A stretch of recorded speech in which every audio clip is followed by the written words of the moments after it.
Snella in Stanani of Rising for Sukumari.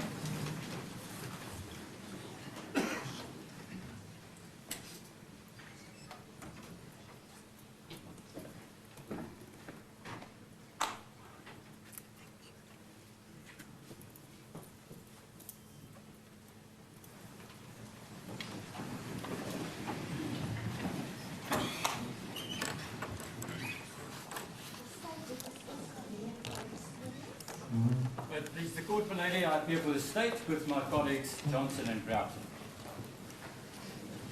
May it please the court, my lady, I appear on behalf of the accused and I'm assisted by Ms. Jackson, Ms. Adams and Ms. Malope. Thank you. Thank you. Please, the court, milady. With leave of the court, the state approached the Supreme Court of Appeal in terms of provisions of Section 319. There's a decision. The decision has been published. It's DPP Gauteng versus Pistorius 2016-1, South African Criminal Reports 431. At page 452, milady, the order of the court appears. The order of the court is the following. The first two questions of law reserved are answered in favor of the Director of Public Prosecutions. The accused's conviction and sentence on count 1 are set aside and replaced with the following. Guilty of murder with the accused having had criminal intent in the form of dolus eventualis. 3, the matter is referred back to the trial court to consider an appropriate sentence afresh in the light of the comments in this judgment. That's why we're here, my lady. We're all ready to deal with sentence afresh. Thank you very much. Are there any previous convictions? None, my lady. Exactly as it was in the trial. Thank you. Thank you very much. Yes, Mr. Roux? Thank you, my lady. Do you have any witnesses that you call? Yes, my lady. On behalf of the accused, we intend to present the evidence of two witnesses. The one is a psychologist, and his second one would be relevant to charity. We will also make available to this court heads of argument. As soon as possible, we have it available, in fact. Yes. And we endeavoured in the heads of argument to distill the facts, to explain what was your finding, what was the finding of the Supreme Court of Appeal in relation to your finding, and how it could be reconciled. And we then reconciled the findings so that ultimately we have a compendium of facts that would assist you in understanding, insofar as you need that, what the reconciled facts would be between the Supreme Court of Appeal finding and your trial finding, and also then the findings made at your sentence. Yes. If it's convenient, we can hand it up now, or we can hand it up at a later stage. It's Yes. very much in your hands. I think you can do that later. I think. Thank you, my lady. Yes. My lady, we called in as the first witness, Professor Scholes. I may say that I only made available to the state about 10 minutes ago the report. I only received the signed report this morning. I received an unsigned report last night, but I did not want to make an unsigned one available, not knowing if there could be any changes. Yes. But I've made copies available to the state, and through the witness I will make then the original available to you. Jonathan Jeffrey Scholes. Do you have any objection against taking the oath? I don't. Do you swear that the evidence you're about to give will be the truth, the whole truth, and nothing but the truth? I do. Raise your right hand and say, so help me God. So help me God. Professor, you may be seated if you so wish. I will prefer to stand for a while now. Thank you. Thank you. Yes, Mr. Roux? Thank you, my lady. Professor, just to identify to the court, what are your qualifications? My lady, I have a BA Social Sciences degree. I have a BA Honours degree in Psychology. I have a MA Clinical Psychology degree, and I have a PhD in Psychology. And where are you employed at present? I am employed at Westkopje Psychiatric Hospital and at the University of Pretoria, and then I'm also in limited private practice. What is your capacity at the University of Pretoria? I'm an adjunct professor in the Department of Psychiatry, the School of Medicine. Professor, although your face might be new to this court, you were in fact the author of a previous report when the accused was referred for observation, and your report was handed in as Exhibit QQQ at the time. That's correct, ma'am. Professor, apart from the time that you were appointed by the court as an expert witness for purposes of Section 77, 78 of the Criminal Procedure Act, did you have any other contact with the accused? No, I didn't. How did this new contact come about? I was approached by legal counsel for Mr. Pistorius recently and asked to do a report for sentencing purposes. And yeah, that's how that. Did you have some reservations? Yes, initially I did. I was a bit concerned about the ethical considerations because I had assessed him previously. So I contacted the ethical committee of the Professional Board of Psychology at the Health Professions Council of South Africa to get clearance, and I received written confirmation that there is no ethical issue and that I can continue. And it was mainly because of the previous occasion you were appointed by the court in terms of the provisions of the Criminal Procedure Act? Yes, maybe because it goes towards my objectivity. The issue there normally is that one must be certain that your objectivity has not been affected if you had seen somebody before and you see them then again.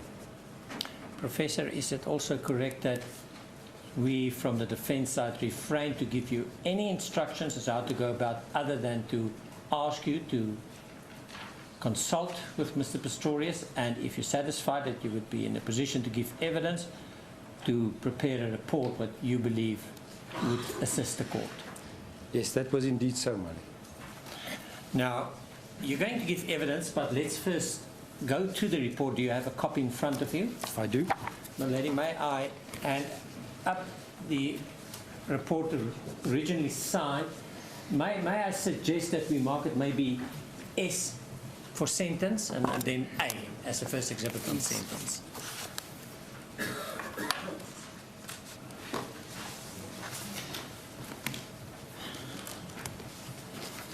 Would you just kindly, Professor, identify the report? That's the one that's dated 12 June 2016. That's correct, Malene. Professor, your previous report was Exhibit QQQ.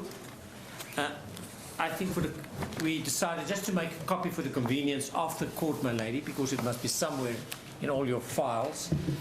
If I may just put QQQ on top. Yes, yes, please. It's just a copy of that. And do you have a copy with you? I do.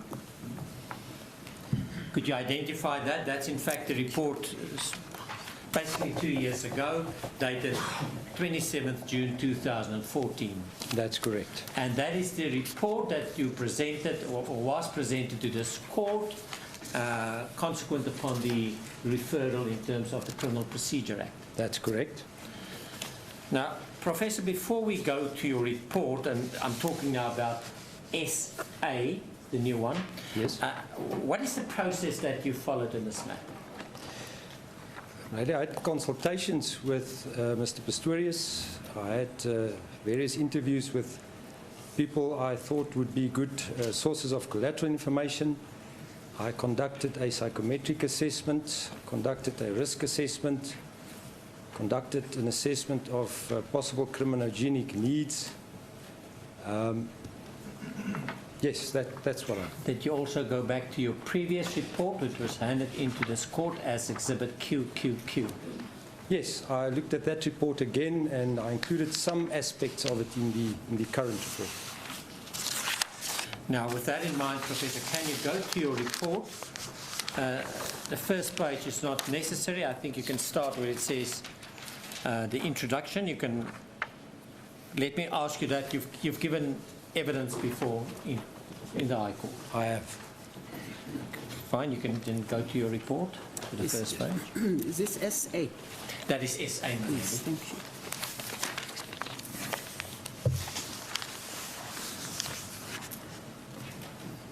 Do you want me to start reading Yes. at 1.1, Right. line 37? I'm Jonathan Jeffrey Scholes. My speciality is clinical psychology. My highest qualification is a doctorate in psychology with 25 years of experience. I've assessed approximately 98 forensic cases and provided testimony in 43. More details of my qualifications appear in Annexure A.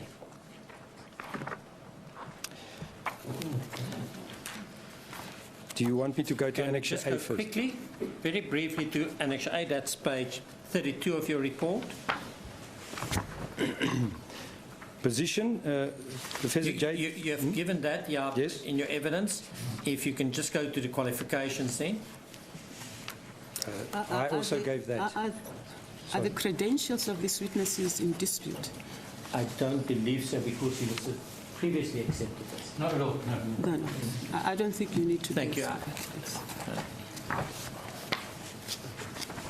If you may then go back to page 2 of the report, a summary of the case. I initially conducted an assessment of Mr. Pistorius in May 2014 as part of a panel appointed in terms of Section 78 and 79 of the Criminal Procedure Act, number 51 of 1977. During my assessment in 2014, I spent a total of 19 hours in clinical interviews with Mr. Pistorius and interviewed 16 people for collateral information. I also conducted psychometric tests. I produced a report which was accepted by the trial court. Mr. Pistorius was thereafter convicted of murder on the 3rd of December 2015. I was requested by legal counsel for Mr. Pistorius to conduct an assessment and provide a pre-sentencing report. In order not to fall foul of the ethical code of conduct as set out by the Health Professions Council of South Africa, I requested confirmation that I could proceed and received written confirmation that I could. I want to state that my assessment of Mr. Pistorius in 2014 has in no way affected my objectivity in this matter. I did not have any contact with Mr. Pistorius, his family, or any other person involved in his case after my assessment in 2014 or prior to my assessment in May 2016. I see my main duty as being to the court. Shall I continue? You can go to the procedures.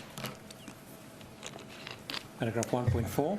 I had interviews with the following persons.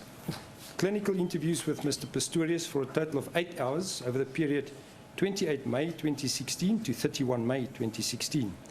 Dr. L. Hartzenberg, psychotherapist of Mr. Pistorius for 1 hour on the 30th of May 2016.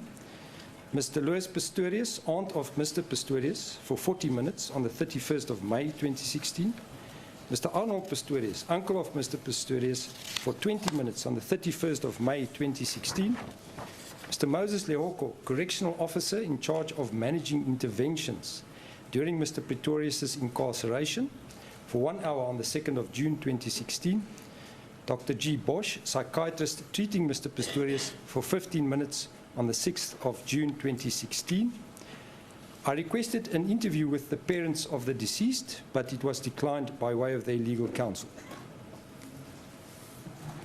I perused the following documents. Judgment of the High Court, delivered 11 September 2014. Judgment of the Supreme Court of Appeal, delivered 3 December 2015. Reports by Dr. Hartzenberg, educational psychologist, dated 1 October 2014 and 7 May 2015. A letter from the parents of the deceased to the parole board, dated 3 June 2015. A report by Ms. T. Bayi, counseling psychologist, addressing Mr. Pistorius' psychological functioning and risk factors for reoffending, dated 15 June 2015. A report by Mr. Nesengani, social worker, indicating Mr. Pistorius' progress, dated 27 May 2015. Report on a course, New Beginnings, attended by Mr. Pistorius, dated 14 November 2014.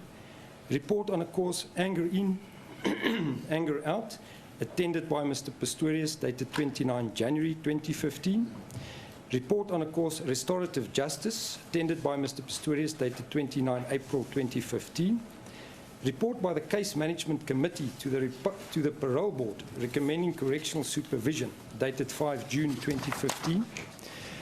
A letter from the Minister of Justice and Correctional Service to the legal representatives of Mr. Pistorius, indicating that the decision to release Mr. Pistorius on parole needs to be reviewed, dated 19 August 2015. A letter from the review board to the legal representative of Mr. Pistorius indicating that the board would consider the matter of his parole on the 18th of September. This letter was dated 16 September 2015. Form G303D, Correctional Sentence Plan, dated 22 October 2014. Form G303B, Admission Security Risk Classification, completed 3 November 2014. Form G303G, Pre-Placement Assessment Tool, completed by the Correctional Centre where Mr. Pistorius was incarcerated, dated 16 April 2015. A document entitled The First 1,000 Days, which sets out a program of intervention in the lives of disadvantaged children, conducted by the company Twin City Developments. I conducted a mental state examination, I conducted a risk assessment, I conducted a psychometric assessment, I conducted an assessment of possible criminogenic needs. What is criminogenic? It refers to those factors that might cause someone to commit an offence. And we distinguish between static and dynamic factors. So static factors would be things that you can't really change. In other words, if a person comes from a family that is riddled with crime or has committed various crimes in the past, and there's a pattern of that, dynamic factors refer to the more changeable aspects. The way an offender thinks, his values, his belief systems, who he relates to, all the factors that we can look at and perhaps change. Thank you.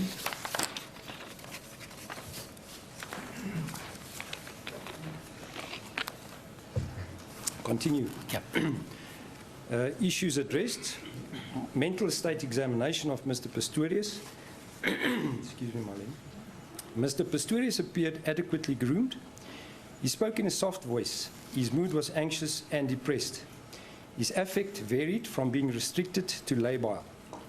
His thought form appeared normal most of the time, but he tended to derail and become tangential at times. His thought content displayed preoccupation regarding the impending sentencing procedures, guilt, and his future.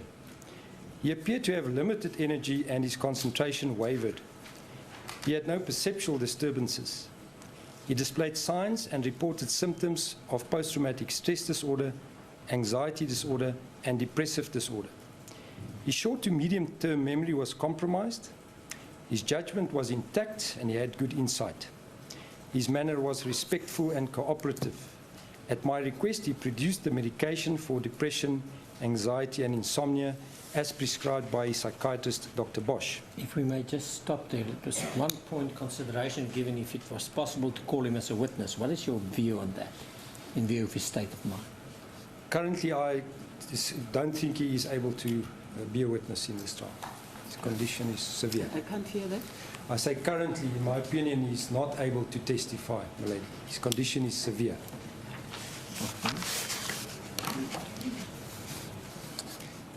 We move on to paragraph 2.2. History and development of Mr. Pistorius. Family constellation and relationships. Mother. Even though there was never any violence or serious aggression between his mother and father, the couple divorced when Mr. Pistorius was 6 years old. Mr. Pistorius' mother did her best after the divorce and remained positive and strong, even though the family had to adapt to difficult circumstances, especially financially. She motivated Mr. Pistorius to live his life as normal as possible, in spite of the problems he experienced as a double amputee. She was, however, also an anxious person and got startled easily. She acquired a pistol when she met her husband and learned to shoot. After the divorce, she would become scared and anxious at times when she felt they were under threat. Unfortunately, there were a few incidents of crime that the family experienced directly or indirectly, and this exacerbated her anxiety. These experiences left a lasting impression on a young Mr. Pistorius, making him aware of his family's and his own vulnerability to crime and increasing his fear of being a victim of crime. The sudden passing of his mother when he was 15 years old came as a big shock to Mr. Pistorius and left him feeling traumatized and abandoned. Father. Mr. Pistorius had limited contact with his father after the divorce. his father became absent in his life and their relationship deteriorated to the point where Mr. Pistorius emancipated himself at the age of 18 years. His bond with his father has never been healed to any meaningful extent. Mr. Pistorius found substitute father figures, mainly in his uncle Arnold, his housemaster at Pretoria Boys High, Mr. Anthony, his school principal, Mr. Schroeder, his coach, Mr. Lowe, and his manager, Mr. Van Sale. In this regard, he was fortunate to have strong, positive male figures around to assist and guide him. The involvement of these men seemed to have left Mr. Pistorius with values of integrity, respect, and discipline. Siblings. Mr. Pistorius is the middle child in a family of 3 children. He has an elder brother who is 18 months older than him and a sister who is 30 months his junior. The siblings stuck together and remained close through the years. Unfortunately, his sister recently left South Africa, mainly because the stress of the court case and the negative media and public attention became too much for her. This was experienced as a big loss by Mr. Pistorius, as he had a close bond with his sister, more so than with his brother.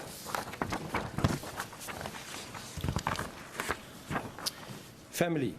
There were close ties both within the nuclear family and within the extended family, and this has remained so in spite of the stress of the past 2 years. This is still the case, as is seen by the fact that Mr. Pistorius has relied on his family financially and emotionally over the past 2 years. He has been placed under house arrest at the residence of his uncle and aunt ever since his release, and is taken care of by them in most of his activities of daily living. I found it meaningful when I recently overheard Mr. Pistorius calling his aunt Mom. Early development. At the age of 11 months, Mr. Pistorius had a bilateral below-knee amputation, the result of a congenital abnormality he was born with. Although this procedure would have been traumatic, he was fortunate that his mother's presence and positive approach helped moderate the intensity of the experience and its psychological consequences. She encouraged him to participate in physical and outdoor activities, to live his life as normal as possible. She instilled in him the idea that God had a special plan with him, as there was a period when he repeatedly asked her if God had made a mistake when he made him. He became very independent, not allowing his disability to prevent him from participating in sport and play. School. Mr. Pistorius attended primary school in Pretoria without incident. He never displayed ill discipline, behavioral problems, or instability of mood. He was used as a role model for the other children at times and was always respectful. He enrolled for grade 8 at Pretoria High School for boys. At that point, he lived with his father, but owing to poor care and non-involvement, he was admitted as a boarder halfway through that year. In February of his grade 9 year, his mother passed away of a brain hemorrhage. This presented as a huge loss to him, as she had been the most consistent, loving, and supportive figure in his life. With the help of his family, he worked through this loss, his natural resilience also playing a role. He had to work hard at his studies, but progressed without any incident. There were never any incidents of ill discipline, behavioral problems, or instability of mood reported during his primary or secondary school years. He was popular with fellow pupils and teachers and became a house prefect in grade 12, tasked with overseeing the grade 8 boys. There were never any problems with him in the hostel. He was known for his tremendous determination when engaged in a physically challenging task. Although he could misbehave at times, he was always respectful and disciplined. The period after grade 12. After grade 12, Mr. Pistorius enrolled at the University of Pretoria for a Bachelor of Commerce degree in business economics. However, the demands of his athletics career were such that he had to opt out in order to focus on being a professional athlete. His life became very structured and predetermined, as he had a rigorous and fixed training program, which included a strict regimen regarding his dietary and sleeping habits. He also had numerous engagements with sponsors, the media, and social events linked to his career. He received an honorary doctorate from the University of Strathclyde for his work in developing prostheses. He was voted one of the top 100 most influential people in the world by Time magazine. He also received keys to, amongst others, the cities of Rome and Genoa. He counted amongst his acquaintances presidents of countries, royalty, and elite sportsmen. More detail of his accomplishments can be found in Annexure D. All of this changed when the incident took place in, my apologies there, my lady, it states in my report 2014. Obviously, it must be 2013. Line 247. All of this changed when the incident took place in 2013. One can safely state that his fall from grace was enormous. Although the media pressure became even more intense, it was now because of his infamy. The reaction of the world to this case is well known, and although he received support from many quarters, he was vilified and attacked by many, especially because the contention that he had intentionally shot and killed the deceased remained present until judgment by the trial court and even after that. He had dealt with the trial and all the circumstances surrounding it as best he could, but was unable to properly mourn the loss of the deceased. He was unable to attend her funeral or speak with her family in spite of requesting to do so. He was severely traumatized by the events that took place on the 14th of February, and there's another, it must be 2013, my lady, not 2014, line 257. He was severely traumatized by the events that took place on the 14th of February 2013, and I made a diagnosis of post-traumatic stress disorder and major depressive disorder at that time. He's currently still receiving pharmacotherapy and psychotherapy for these conditions. After his trial, he was incarcerated for 10 months at Kgosi Mampuru Correctional Center. He was due for release on correctional supervision in August 2015, but the Minister of Justice and Corrections intervened 2 days before his release date. He spent 2 more months incarcerated, after which he was released with strict bail conditions. His conviction for culpable homicide was successfully appealed by the state, and in December 2015 he was found guilty of murder by the Supreme Court of Appeals. He has been under house arrest at the residence of his uncle ever since, awaiting sentence. Relationships. Mr. Pistorius had various relationships since the time he was at school. Some were of short duration, based mainly on the need for companionship, especially after 2011, when his career as a professional athlete took off. He had a successful relationship of almost 5-year duration, which ended amicably, and they are currently still friends. During his career, he became prone to living the lonely type of life, often reported by elite athletes. It was also problematic that he would spend 4 months of the year in Italy, thereby losing contact with friends in South Africa. In these circumstances, it was not only difficult to fit in with a group of friends when he returned, but maintaining an intimate relationship was almost impossible. He was often approached by beautiful women like models, but never reacted to their offers. His experience was that many girls wanted to be with him because of his fame and the media attention he received. His relationship with the deceased, which started at the end of 2012, was probably only the second one where he felt trust, sincerity, and real companionship.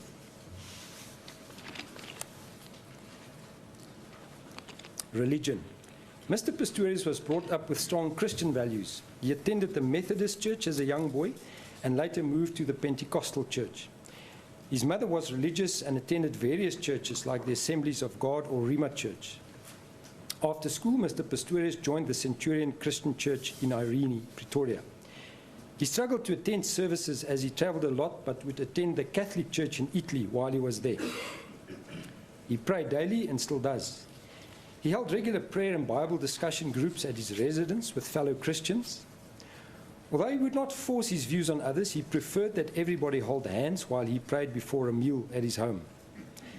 The deceased shared his views on religion. If anything, the experiences of the past 2 years have deepened his spirituality. He has expressed the wish to make himself available and work through the church to help others. He believes that his life is in the hands of God and that he will be used in some way to make the lives of others better. He has found some solace in the fact that the deceased is with God. Substances. Substances have never played a role in the life of Mr. Pistorius. Save for some experimenting with cannabis whilst being at high school, he has never used or abused illicit substances. Legal. Mr. Pistorius was convicted of culpable homicide and of the negligent discharge of a firearm in a public place in 2014. He was convicted of murder in December 2015. Prior to 2014, he had no convictions. Sport and hobbies. The achievements of Mr. Pistorius as an athlete is well known. Detail of these achievements are contained in Annexure D. Mr. Pistorius was a gun collector, but has now distanced himself from this hobby. He is adamant that he never wants to touch or handle a firearm again and has sold all his firearms. Since the events of 20, and there's another 2014 that should be 2013, my lady, line 320. Since the events of 2013, he became traumatized when he hears the sound of gunfire, even if it's part of a film he is watching. In many instances, these sounds or scenes depicting a murder would trigger sensory recollections of the events, especially of an olfactory nature. This phenomenon is not uncommon in post-traumatic stress disorder. Relationship with the deceased. Mr. Pistorius was genuine in his affection for the deceased, and indications were they had a normal, loving relationship. They had plans for a future together. Although their relationship was still young, there were no signs of abuse or coercion like those often found in abusive relationships. I'll continue with psychometric assessment.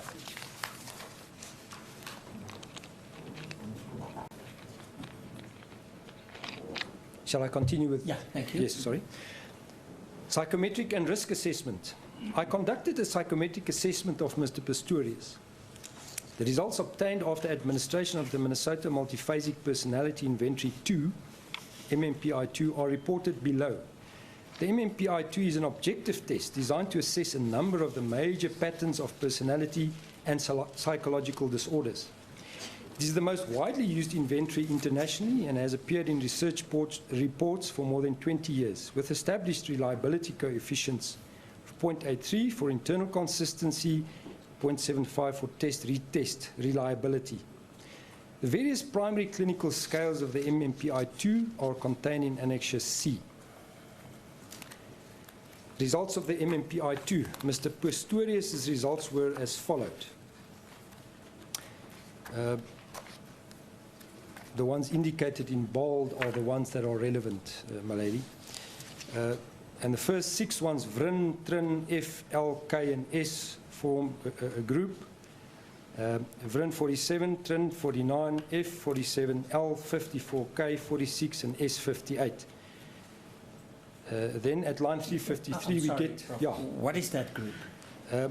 Those are control measures. Those are measures that are built into this test to see if the person is responding openly and honestly, or if he's trying to portray a more positive or a more negative approach, or that there's some consistent pattern, not of lying, but of trying to manipulate the test.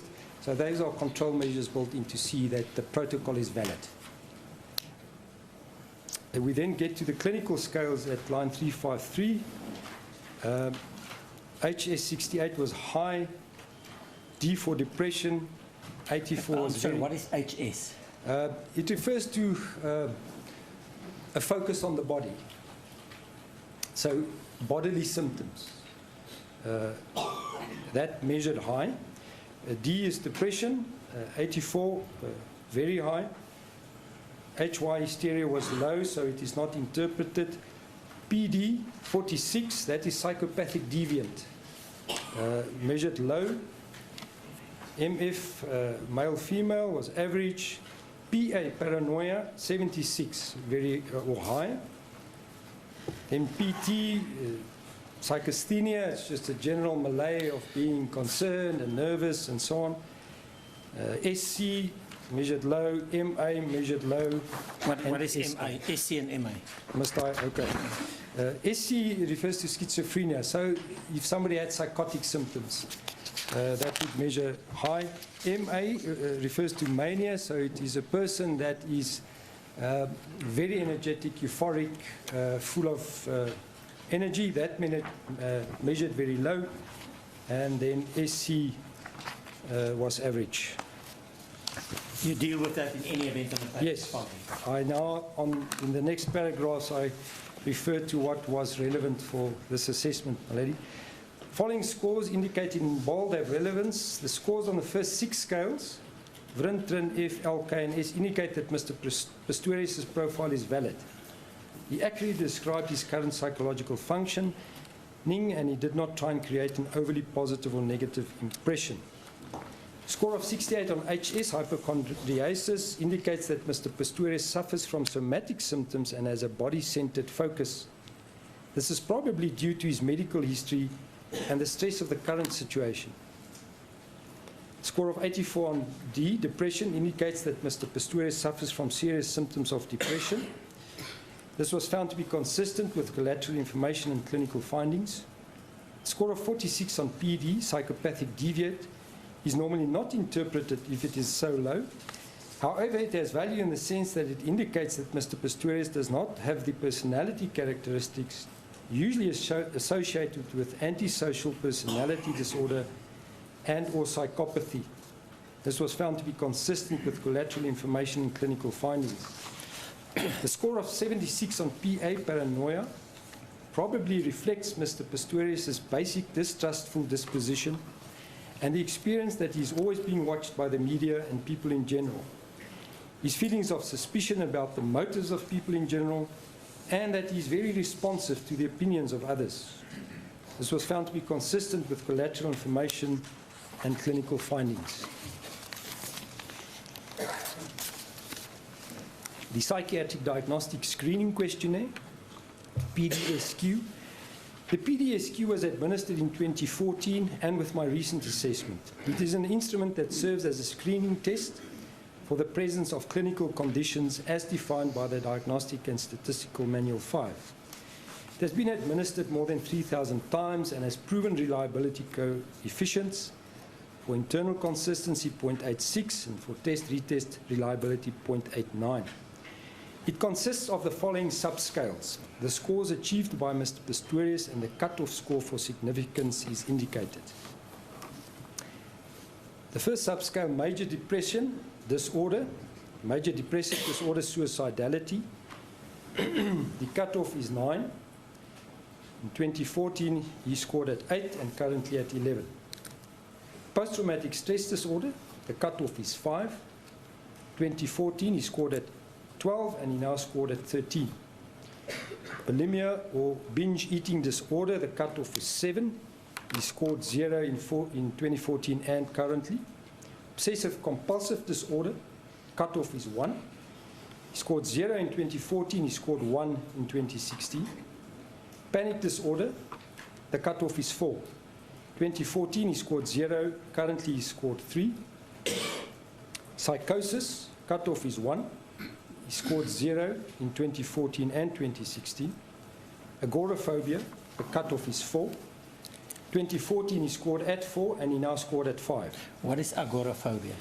It is basically the fear of going out into open spaces, out into public.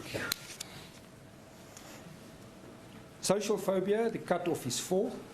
He scored 5 in 2014, he now scored at 7. Alcohol abuse or dependence, the cutoff is 1. He scored 0 on both occasions. Drug abuse or dependence, the cutoff is 1. He scored 0 on both occasions. Generalized anxiety disorder, the cutoff is 7. He scored 5 in 2014, he now scores at 7. Somatization disorder, cutoff is 2. He scored 0 on both occasions. Now hypochondriasis, cutoff is 1, and he scored 0 on both occasions. Results of the PDSQ. Based on the results of the PDSQ, Mr. Pistorius' condition has worsened since 2014. He had significant scores on the following in 2014. Post-traumatic stress disorder. This was followed up clinically according to the follow-up interview guide of the PDSQ. He satisfied the criteria for a diagnosis to be made according to the Diagnostic Statistical Manual 5, DSM-5 in 2014. This condition was found to still be present and has worsened. This result was supported by collateral information and clinical findings in my recent assessment. Agoraphobia. This was followed up clinically according to the follow-up interview guide of the PDSQ and with collateral. This fear was found to be indicative of Mr. Pistorius' general feelings of vulnerability when he was out in the world and of specific situation where his prosthesis might be a liability. For example, on a bus or a plane, or standing in a long line, or in a crowded place. This condition was found to still be present and has worsened. probably due to negative attitudes towards him from members of the public since the trial began. This result was supported by collateral information and clinical findings in my recent assessment. Social phobia. This was followed up clinically according to the follow-up interview guide of the PDSQ and with collateral. This fear seemed to point to an extreme self-consciousness and anxiety about being ridiculed or embarrassed. Although this has been a characteristic of Mr. Pistorius for most of his life, he was still able to function. The incident he was charged for and the resulting public and media attention has, however, exacerbated this underlying tendency. This condition was found to have worsened, probably due to him being vilified in the media and having embarrassing experiences in public after being released.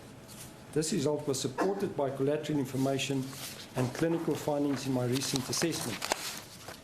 Generalized anxiety disorder. In 2014, Mr. Pistorius measured at a high but normal level. His experiences since the beginning of the trial and his current contemplation of his future have, however, contributed meaningfully to his anxiety, putting him above the cut-off point. This result was supported by collateral information and clinical findings in my recent assessment. Mr. Pistorius scored above the cut-off point for major depression with the recent assessment. This indicates a worsening of his depression since 2014, probably due to the fact that he was unable to properly mourn the loss of the deceased, the attacks on him on social media, and the uncertainty about his future, to mention but a few. This result was supported by collateral information and clinical findings in my recent assessment. The psychopathy checklist, PCL-SV.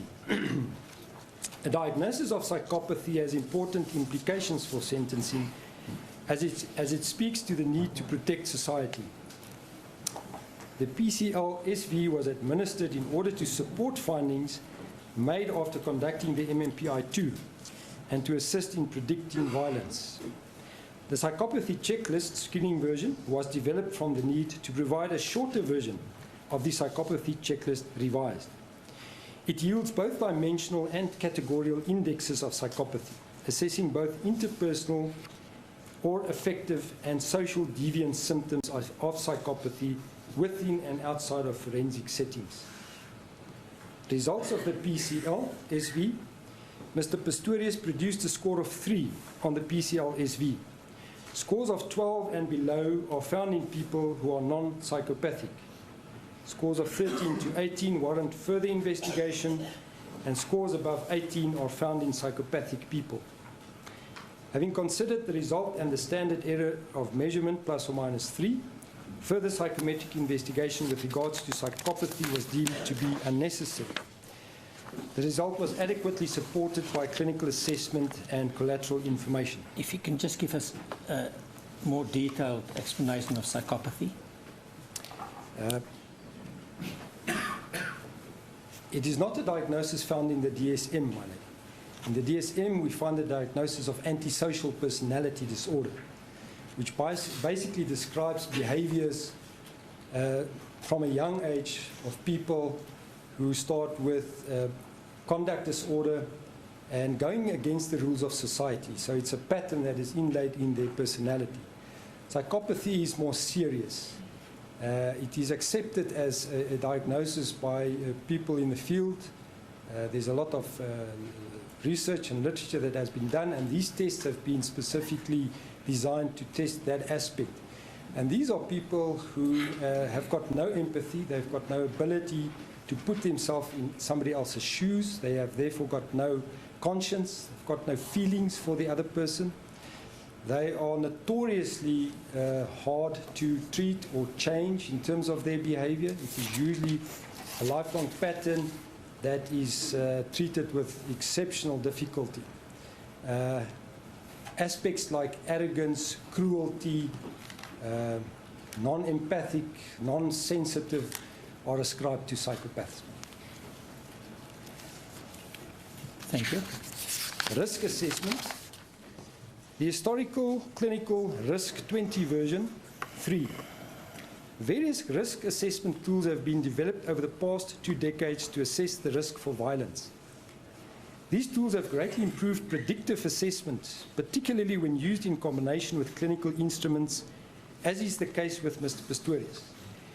Instruments based on actuarial principles include the Violent Risk Appraisal Guide, the Psychopathy Checklist Revised, the Psychopathy Checklist Screening Version, and the Violence Risk Assessment Scale.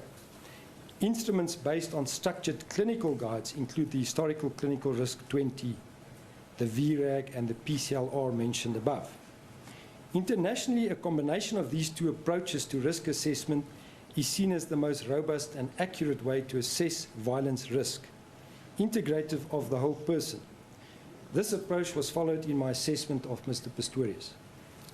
The PCLSV was already discussed in paragraph 3.4 above. The HER20 V3 can be used to evaluate risk for violence when there is a legal or clinical need to do so. It can be used for decision-making about violence risk within correctional, civil, psychiatric, and forensic psychiatric settings. It first appeared in 1995 and has been revised twice, based on research and developments in the field of risk assessment. It is currently the most widely used risk assessment tool for evaluating violence risk. In order to present the court with a sense of the comprehensive nature of the HER20, an overview of the various factors considered when applying it is provided in Annexure C. The results of the HER20, after reviewing the information gathered from the various items of the HER20, I came to the conclusions that the risk for future violence was low, the risk for serious physical harm was low, and the risk for imminent violence was low. I ask you about the reference to low. Yes. Did you ever get a case where you say 0? No, the HER does not make provision for that, and obviously we then say it's impossible for somebody to, again, offend violently, which won't make sense. So low is the lowest part of that scale for that instrument. Criminogenic needs. The necessity of considering the criminogenic needs of an offender has been pointed out by various writers in the field. In short, this amounts to a consideration of the crime-producing factors that are strongly correlated with risk. Distinction is made between static and dynamic factors in this regard. Static refers to those that cannot be changed, like a prior record or family criminality. Dynamic refers to the factors that can be changed, like an offender's values and attitudes, his substance use, and who he associates with. According to Latessa, there are 8 major risk factors for violent offending, the so-called Big 8. They are antisocial or pro-criminal attitudes, values, beliefs, and cognitive emotional states, pro-criminal associates and isolation from pro-social others, temperamental and antisocial personality pattern conducive to criminal activity, a history of antisocial behavior, family factors that include criminality and a wide range of psychological problems within the family of origin, low levels of educational, vocational, or financial achievements, low levels of involvement in pro-social leisure activities, and abuse of alcohol and or other substances. Most offenders are not high risk for recidivism because they have one risk or need factor, but rather because they have multiple risk and need factors. To understand risk, one would factor in all relevant risk factors. To affect or lower risk, one would focus on the dynamic factors. An analysis of the Big 8 factors indicated that one of these might have been present in Mr. Pistorius as a dynamic factor prior to the offence: his values, beliefs, and cognitive emotional states. In his case, it would refer to his values and beliefs regarding the possession and use of a firearm and the way he thought and felt about that. It would also pertain to his value and belief system regarding the value of a human life and how he thought and felt about that. Reports on the courses he recently completed as part of his rehabilitation program in Kgosi Mampuru suggest that he has addressed this factor successfully. All the reports are positive and indicate that Mr. Pistorius participated and cooperated fully. He was viewed in some instances as the person who carried the group. Mr. Pistorius further reported to me that he has sold all his firearms and that he never wants to touch a firearm again. As mentioned earlier, he becomes traumatized at the mere sound of a firearm being fired. Regarding the value of a human life, he stated that it was wrong for anybody to take a human life, as it is only God who should. He explained that he would like to be in a position to invest his time and experience into the bettering the lives of others. According to him, he would be in a position to do that should he be able to accept the offer of employment from the company Twin City Developments.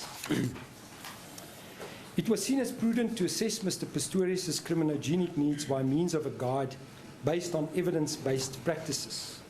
The Carey Guide for Criminogenic Needs was employed for this. The Carey Group is an international consulting firm that provides training and technical assistance for justice system professionals and community groups. It has produced various evidence-based instruments and practices for use in the criminal justice system. The blue version of their guide employed for this assessment is included in Annexure C. As with the big 8 factors mentioned above, one possible criminogenic need could be identified as having been present prior to the offence, namely problem solving. Tends to think in concrete, rigid ways and considers few options when encountering events that require thoughtful decisions. Although the offence occurred whilst Mr. Pistorius was anxious and frightened, it has been helpful and reformative for him to analyse and adapt his problem-solving approach. This was done in psychotherapy with Dr. Hutzenberg and in the courses and workshops he completed during his incarceration. For example, problem-solving. Desistance.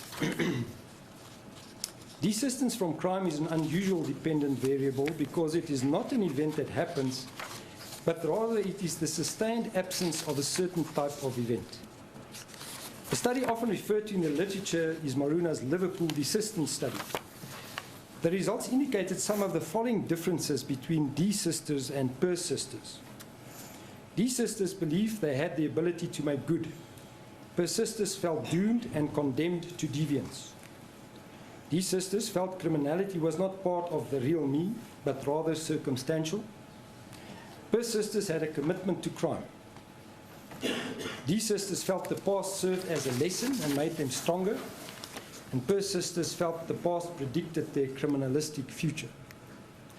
The characteristics for desisters found in Maruna's study have a striking resemblance to Mr. Pistorius' view on his criminal act. Evaluation and recommendations.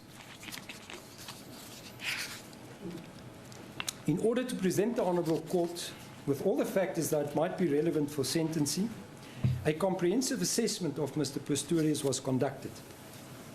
Aspects of my assessment in 2014 were included in an attempt to provide an overall picture. In spite of the findings in research and supportive clinical experience, it is considered good practice to consider the personality, psychometric assessment results, risk assessment results, criminogenic needs, clinical presentation, clinical history and collateral information regarding the offender as well as the facts pertaining to the case. This was done in the case of Mr. Pistorius. Based on the results of my assessment, I propose that the Honourable Court take the following into consideration. The impact of Mr. Pistorius' offence on the family of the deceased could unfortunately not be assessed firsthand. Although her parents have forgiven Mr. Pistorius, it goes without saying that it must have been a harrowing and extremely painful experience for them. The following characteristics of Mr. Pistorius. He's a first-time offender. He's 29 years old. He's intelligent. He's enrolled for a BSc degree at the University of London. He has strong support from his family. He has a place of residence that can sustain him until he is self-reliant. He has a firm offer of employment from the company Twin City Development to oversee their early childhood development program as project manager.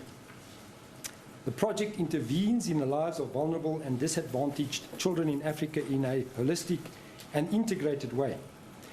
The basic premise being that the first 1,000 days of a child's life is crucial in terms of providing proper protection, early learning opportunities, and basic health and nutritional needs.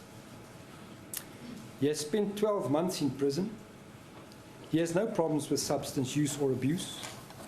He's not antisocial or psychopathic. Statistics are not available for South Africa, but recent statistics in the USA indicate that 80 to 85% of incarcerated criminals meet the requirements for antisocial personality disorder and 20% for psychopathy. However, when the recidivism rates among psychopathic and non-psychopathic prisoners are compared, they reveal that the former are up to 3 times more likely to reoffend than the latter within a period of just 1 year.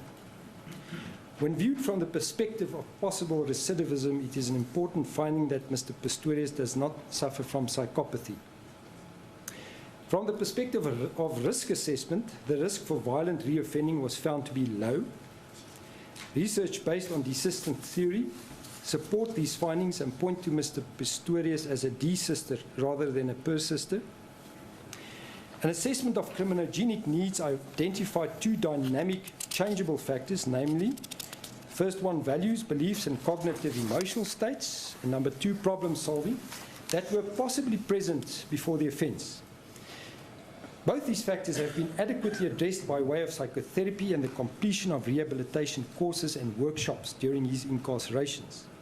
The themes addressed in psychotherapy by Dr. Hartzenberg, as indicated in her report dated 7th May 2015, and the positive reports on the courses and workshops from Department of Correctional Services indicate that these criminogenic needs were addressed. Regarding his clinical condition and general mental health, the following diagnostic statement can be made. A description of the diagnostic criteria is contained in Annexure C. Major depressive disorder, single episode, moderate to severe, with anxious distress. Post-traumatic stress disorder. Mr. Pistorius has elevated levels of anxiety that are clinically significant. These include symptoms and signs of social phobia, agoraphobia, and panic disorder. In terms of his general mental health, it was found that he had deteriorated since 2014. Apart from a worsening in his clinical condition, he has become despondent, lethargic, and disinvested, leaving his future in the hands of God. In layman's terms, one would describe him as broken. In my opinion, his current condition warrants hospitalization. He is motivated to grow in a positive way, even though he currently appears to be overwhelmed and despondent. The workshop on self-development and the course New Beginnings were specifically of value in this sense. He has taken responsibility for his actions. Crossroads and restorative justice courses he did during his incarceration and the themes covered in his process of psychotherapy assisted him in achieving this. It has always been in his nature to help others. In this sense, he has made a meaningful contribution to society and should be able to do so in future. He has expressed his wish to continue helping people. This comes not only from the person he is, but it is seen as part of God's plan for him. Although there is no onus on an elite athlete and or a celebrity to participate in charities, he was part of various charitable foundations prior to his offence. The first one mentioned below is described in a bit more detail in order for the court to get a sense of Mr. Pistorius' role and the value it had for the community. Mineseeker. Mineseeker is a foundation set up to address the problem of landmines in Mozambique. This foundation developed a technology to identify landmines from the air. Traditional means of identifying landmines were less effective. It was estimated that it would take 70 years to demine the country that way. He assisted with the marketing and logistics and helped various amputees obtain prosthesis. Also helped develop a process for selling of coconut oils and other coconut-related products by the community, with the returns going to the community. Soul of Africa, Chile Campaign, Novak Djokovic Foundation, Princess Charlotte of Monaco Foundation, United Nations Development Programme, United Nations Children's Emergency Fund, Glorious Sport for Good Foundation, Beyond Sport, and Hounds for Heroes. He was a global figure with high standing and a positive role model prior to his offence, and to a section of society he still is. His fall from grace has been significant. should he be able to regain his position in society as a person who has learned and grown from his experience, the positive effect would be considerable. He did not gain anything from his offence, and it was not committed out of avarice. Rather, his human frailties played a major role in the commission of the offence. Financially, he has been impacted severely. Looking to others for assistance in this regard has been humiliating and furthered his feelings of guilt and self-loathing. According to the biopsychosocial model of disease, he would be regarded as a vulnerable person, physically, psychologically, and socially. His physical vulnerabilities have been well documented. His psychological vulnerabilities were accepted by the court as anxiety and fear. Since the offence, he has developed a serious psychiatric condition which has become worse over the past 2 years: major depression and post-traumatic stress disorder. His levels of anxiety have also increased. He was contrite and appeared resigned to his fate. When prompted, he would indicate that he still wanted to help people, but that everything was in God's hands. He had strong feelings of unworthiness and self-loathing. His demeanor was different from how it was in 2014, in the sense that he displayed more ownership in wanting to help others then. He was less resigned, and he still held the belief that he could be worthy again. Socially, he has become isolated and fearful of venturing out in public. The isolation he has experienced since his incarceration and a fear of public scrutiny has contributed to a sense of disconnectedness. He has shown remorse and is still remorseful. His reactions and behavior directly after finding the deceased, his attempts at reaching out to the family of the deceased, and his apology during the trial are indicative of true remorse. He has been forgiven by the family of the deceased. He contributed 6,500 rand per month to the family of the deceased for a period of approximately 17 months without expecting the money back. He has successfully completed the following courses during his incarceration: Anger In, Anger Out, New Beginnings, Restorative Justice, Pre-Release, and Crossroads. He has attended various other workshops during his incarceration: conflict handling, problem solving, self-development, relationships, communication, assertiveness, and stigmatization. He has complied with all conditions imposed upon him after his release, in spite of facing challenges or challenging situations, like being confronted by justice officials after his bracelet registered false alarms. Aspects that contributed significantly to the negative impact of the case on Mr. Pistorius: the intense media attention as a result of his international profile, which led to constant pressure and harassment for him and his family. One consequence of this was that his sister left South Africa. That loss of support, comfort, and companionship had a severe effect on Mr. Pistorius. Mr. Pistorius is eminently recognizable. He has had nowhere to hide and will not be able to distance himself from his offence for many years to come, even after serving his sentence. Although there were positive reactions from people since the offence, he has had very negative reactions as well.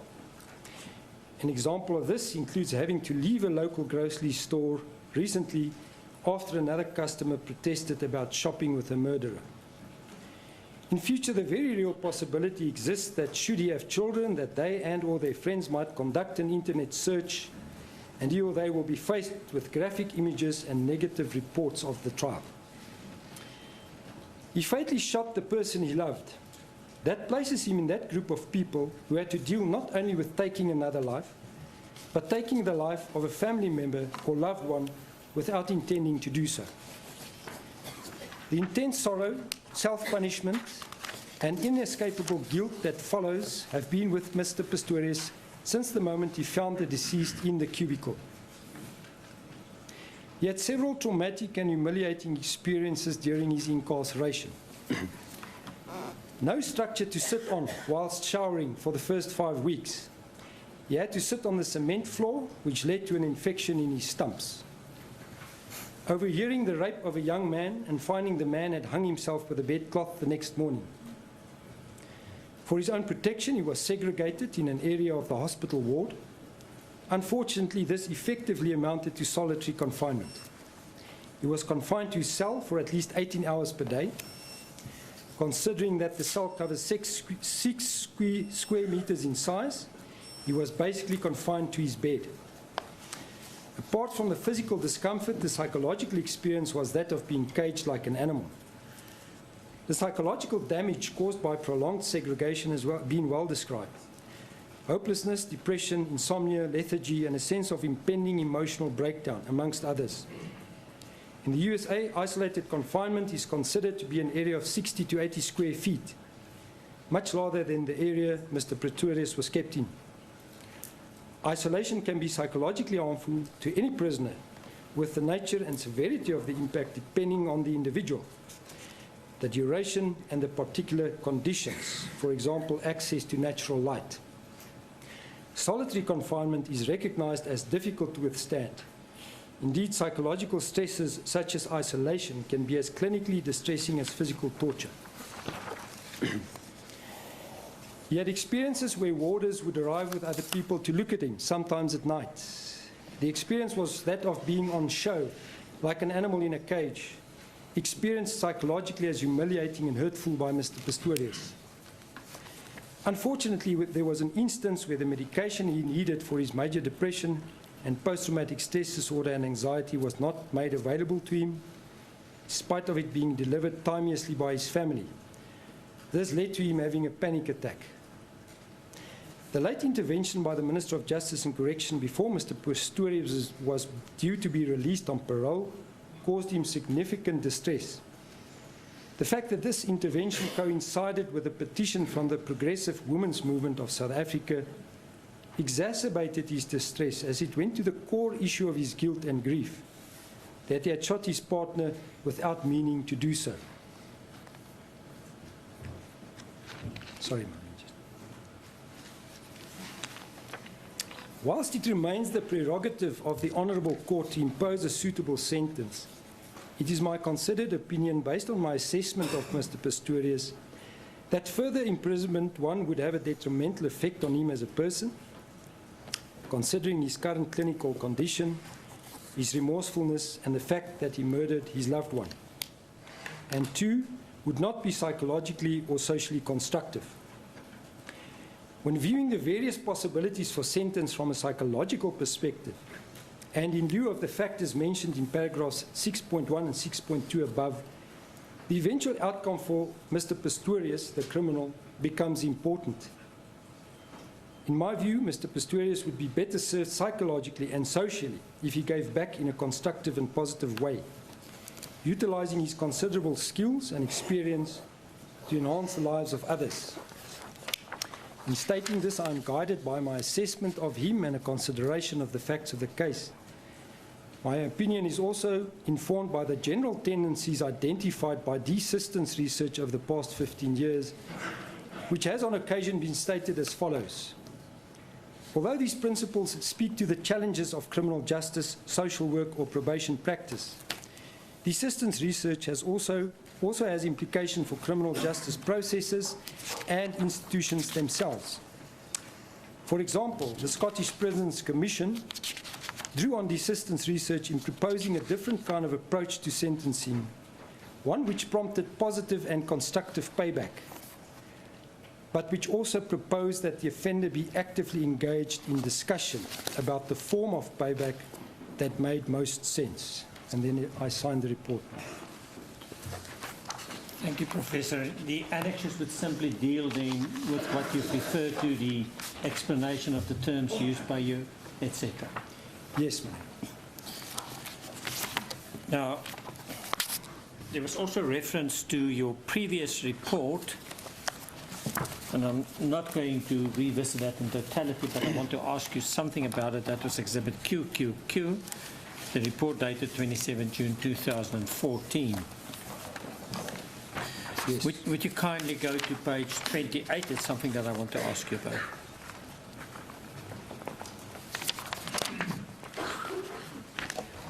I'm there. You will see in the middle of the page, you talk about the two Oscars. That's correct. If you can explain that first. During my observation of him in 2014, my lady, I came to the conclusion that we had two Oscars here.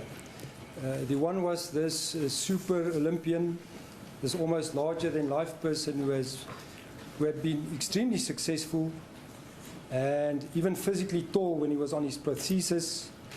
And the image of him portrayed in that sense was one that enforced respect from the community, and he had a great following because of that. So that was the one Oscar who seemed to be in charge and in control and achieving highly.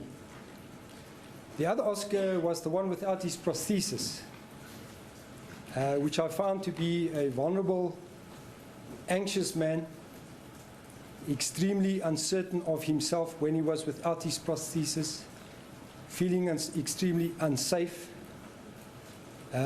not confident. So there was, to me, a clear difference between these two, I call it two Oscars, between these two people, one with the prosthesis, one without prosthesis. Now you have seen Oscar recently. Does he fall in any of the two categories? My lady, unfortunately, I feel his condition has worsened. So what I saw now was an Oscar. I don't want to talk about a third Oscar, but perhaps that would be accurate, that really almost has given up. His spirit seems broken. I know it's a late term, but clinically he has deteriorated. One has to prompt him to get some semblance of hope for the future. His functioning has deteriorated. He forgets things. He forgets that he has already told you things, then he repeats them. I had to wake him up twice when I wanted to consult with him. Then he had either forgotten or he was just too tired to get ready for the consultation. This departed from how he was in 2014. So as a clinical psychologist at this time, my opinion is that he's quite ill. He's got a severe condition. I would go as far as to say if he was my patient in private practice, I would admit him to hospital. And that's the Oscar we see now. Lady, I see it's 11:10. It's just one aspect I want to clear that might save time. If I can ask for a 5-minute early adjournment. You want the, excuse me, the adjournment now? Yes, ma'am.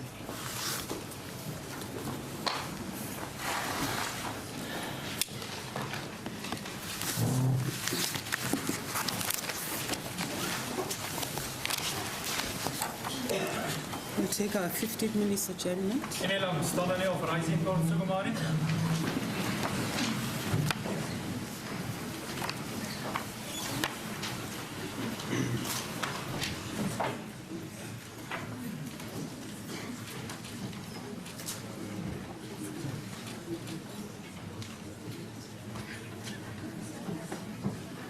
Thank you, ladies and gentlemen.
Pistorius, are you still under oath?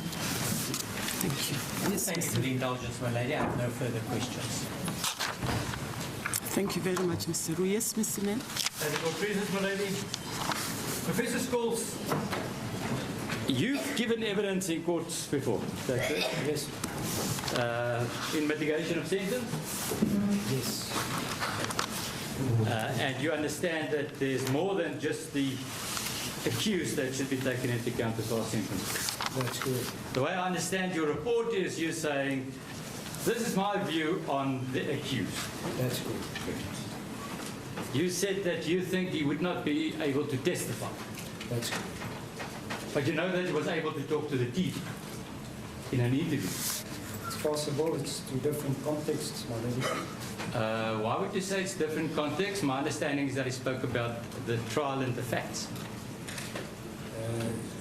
I suppose in an interview with the TV, you would not be put under the same pressure as in a court of law.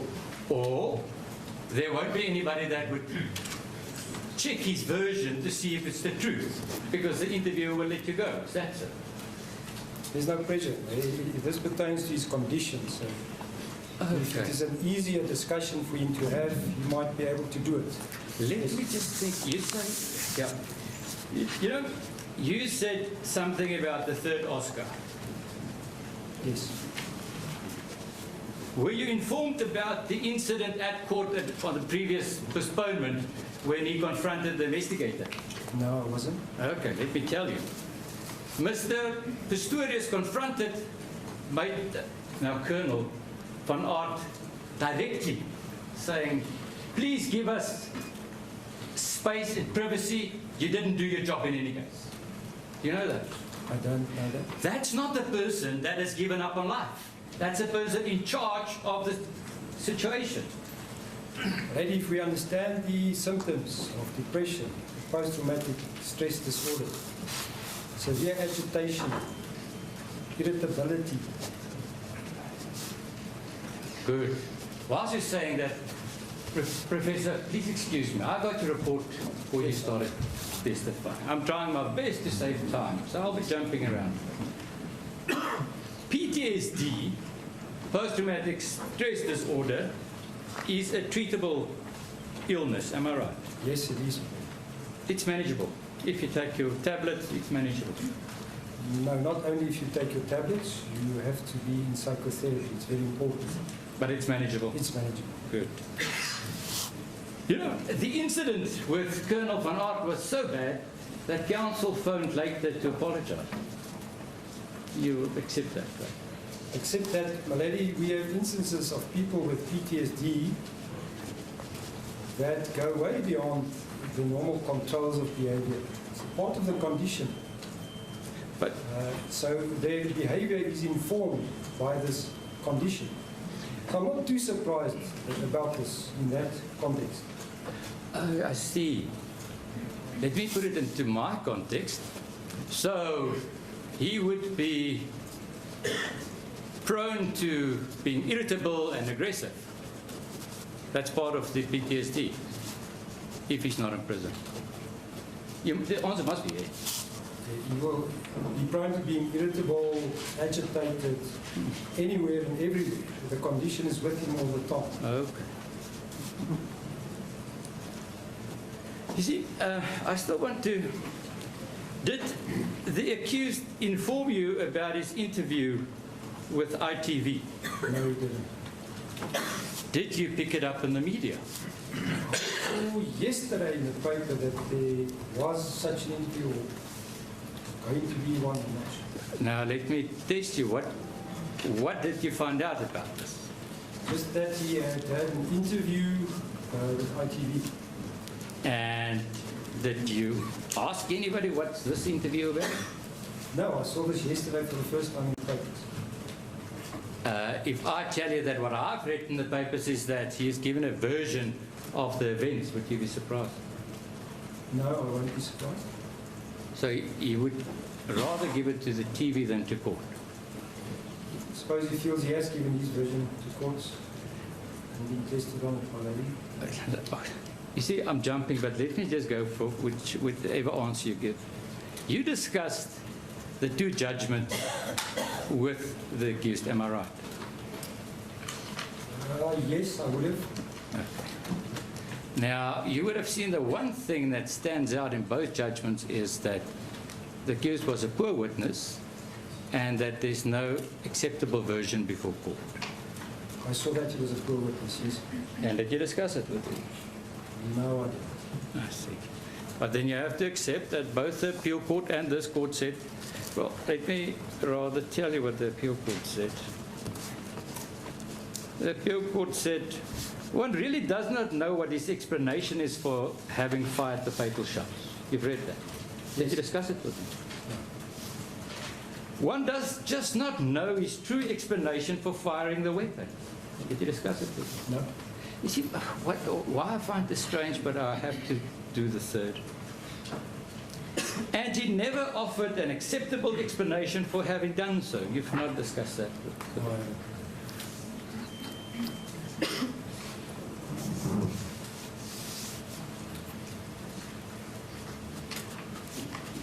In the prison, let me just go back. Have you discussed the incident with Mr. Pistorius again? No, I didn't discuss You didn't. it. So you don't know if it was still an accident that the gun went off. I stuck to the judgment of the Supreme Court of Appeal. That's why I felt I did not have to discuss it with him again. I know what you think. I'm asking you. Yes? You did not discuss the fact with him that it could still be an accident. No, I didn't. See. Why? Because there's a judgment. It, in my view, did not matter anymore what he thought about it. But That is what the court said. you see, but you at length deal with remorse, Yes. his understanding of what happened. Did you discuss that with him? I discussed his insight into his part of the incident to see if that part of his criminogenic need was addressed. I see. And I acknowledge the criminogenic need of the accused. But let us just go one step further and ask you that, having been in courts, having testified, you know what the courts would expect of remorse. Yes. You do? What? There must be evidence from the offender's behavior that points to remorse. Like I said in my report, I found that in the initial judgment already. It was found after he found the deceased, how he acted. Remember, Dr. Stipp's evidence was accepted as what he saw there was a man that was severely distressed, trying to save her. But it There goes must be other actions, like No, no, reaching out to the family, understanding that they had pain, what he had caused them. But isn't the main thing acknowledging what you did? Being Yes. truthful about what you did. Yes, yes, Truthful to yourself and truthful to the world. yes. And he hasn't. I wouldn't say he hasn't. He has said he accepts that he took her life. You see, there's a difference as far as remorse is concerned. I accept I took her life and I murdered her. There's a difference. You agree with that? Well, it is now about which words we're using. Did he say he murdered her or killed her or took her life?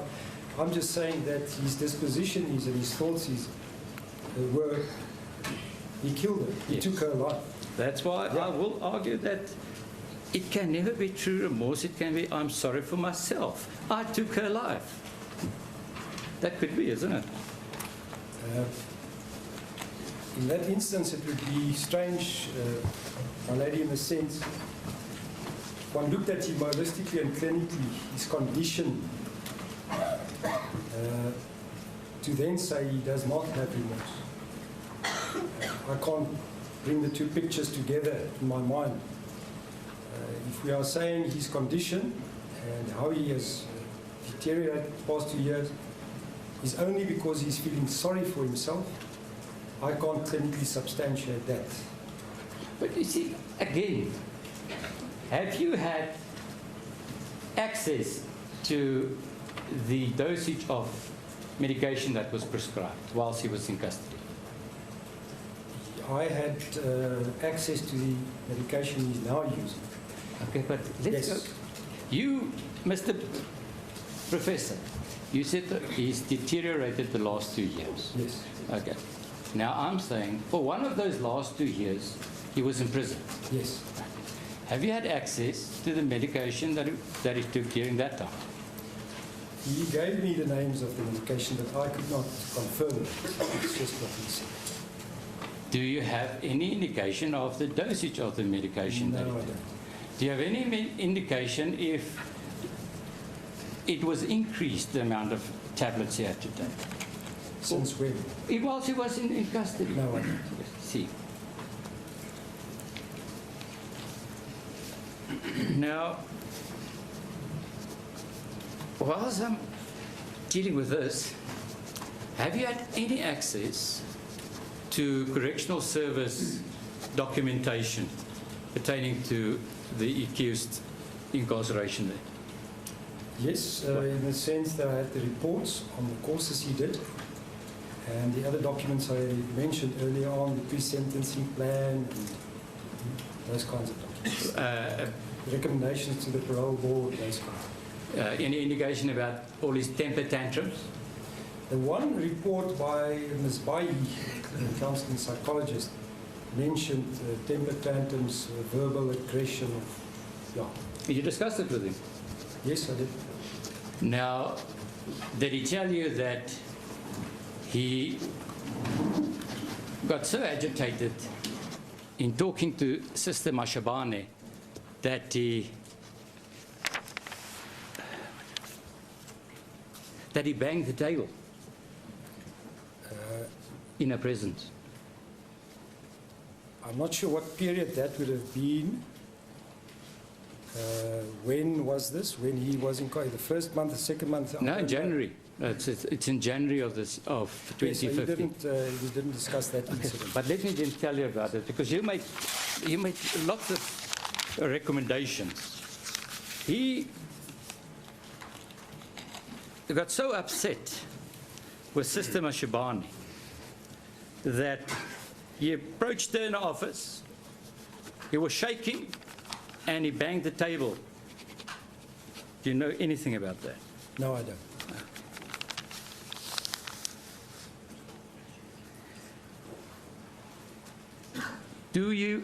Did you discuss Sister Mashabane with the accused at all?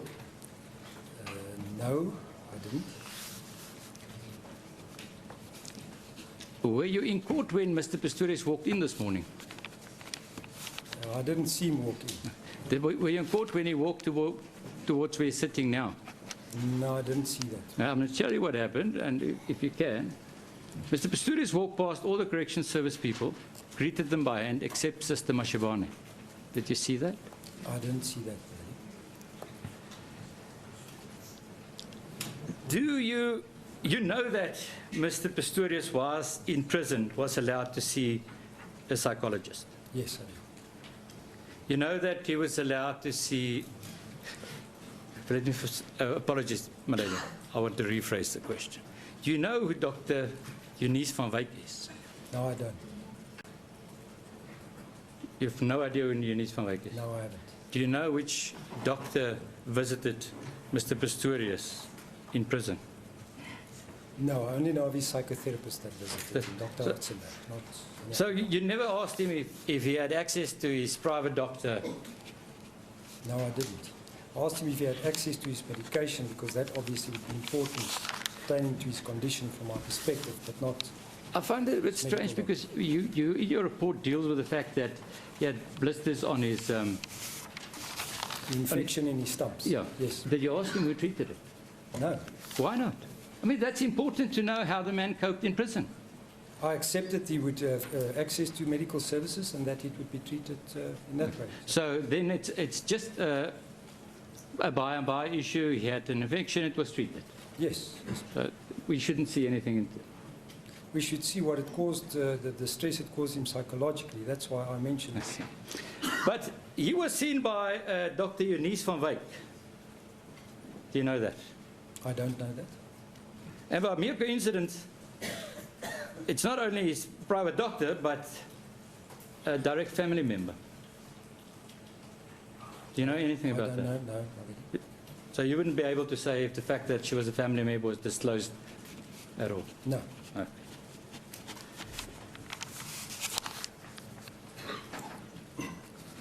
Apart from the two people you had access to, as far as correctional service is concerned, Mr. Lehoko Yes.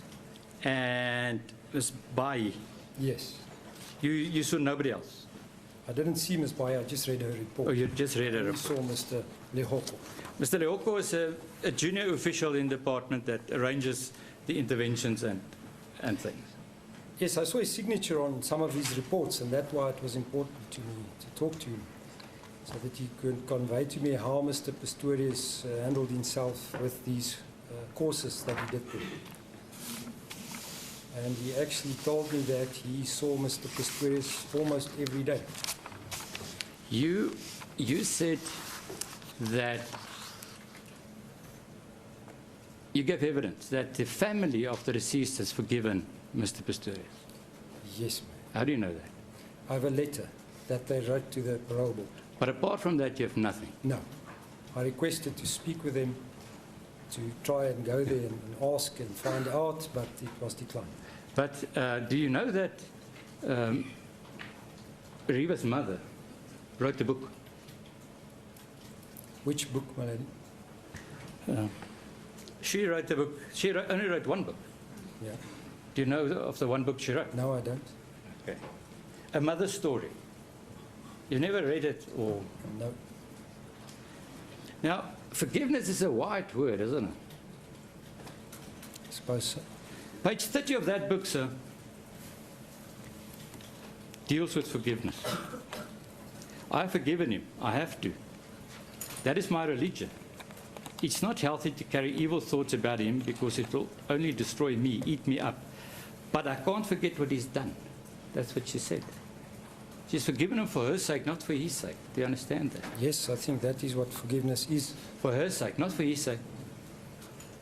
It is how we get over the pain that she must be feeling. Forgiveness is one way of getting through that. But it's for her. Yes, Yeah. yes. You say at line 662 of your report that Mr. Pistorius has taken responsibility for his actions. Yes. 662 of Exhibit SA. Yes, my lady. Line 662. Do you have that, sir? I have it in front of me.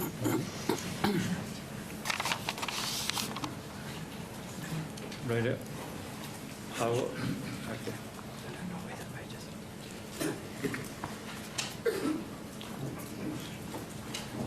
The actions that he took responsibility for is what? I killed Riva. That's all. He never. He could have killed her with a gun, accidentally went off, like he's testified. No, he conveyed to me that he killed her. He took her life, and he shouldn't have. That is what he conveyed to me. Oh, let me just see that. So he said he fired intentionally. No. Maybe we No, can't no. hold in words. That was not the evidence. He said he killed. And then he repeated, he said he fired intentionally. There's no way in his evidence. That's misleading. It's part of a question, man. That is, I could have been more thorough and said, did he say he intentionally killed her? He said he took her life. I killed her. It was wrong. And what was crucial to me was that even though he didn't know it was her behind the door, he still accepted that he killed her. Okay. Now, so this thing you discussed with him, Yes. but when I asked you earlier on, you said you never did, about the incident. No, I discussed the judgment with him. I said I discussed the judgment with him, and that part in the judgment was important in terms of where is his thinking now, in terms of his criminogenic needs. How is he talking about this? Is he accepting his role in the whole incident? How is he talking about that? So Did he say anything about, so you discussed the fact of the finding Yes. of dolus indeterminatus, the fact that he didn't care who was behind the door, that he just fired. Yes. And he said he's sorry he killed Riva. No. What did he say?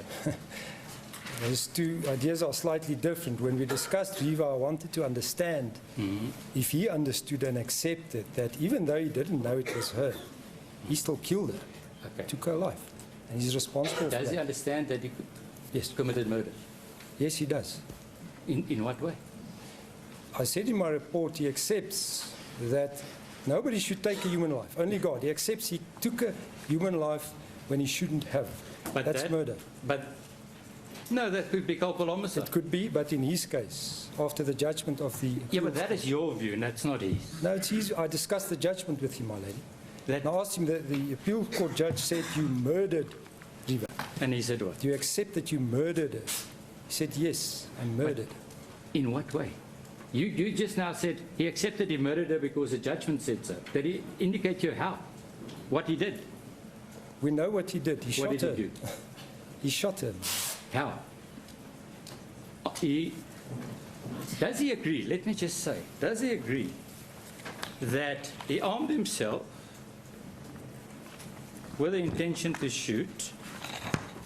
Lady, may I just get the portion? That he knew there was somebody behind the door, Yes.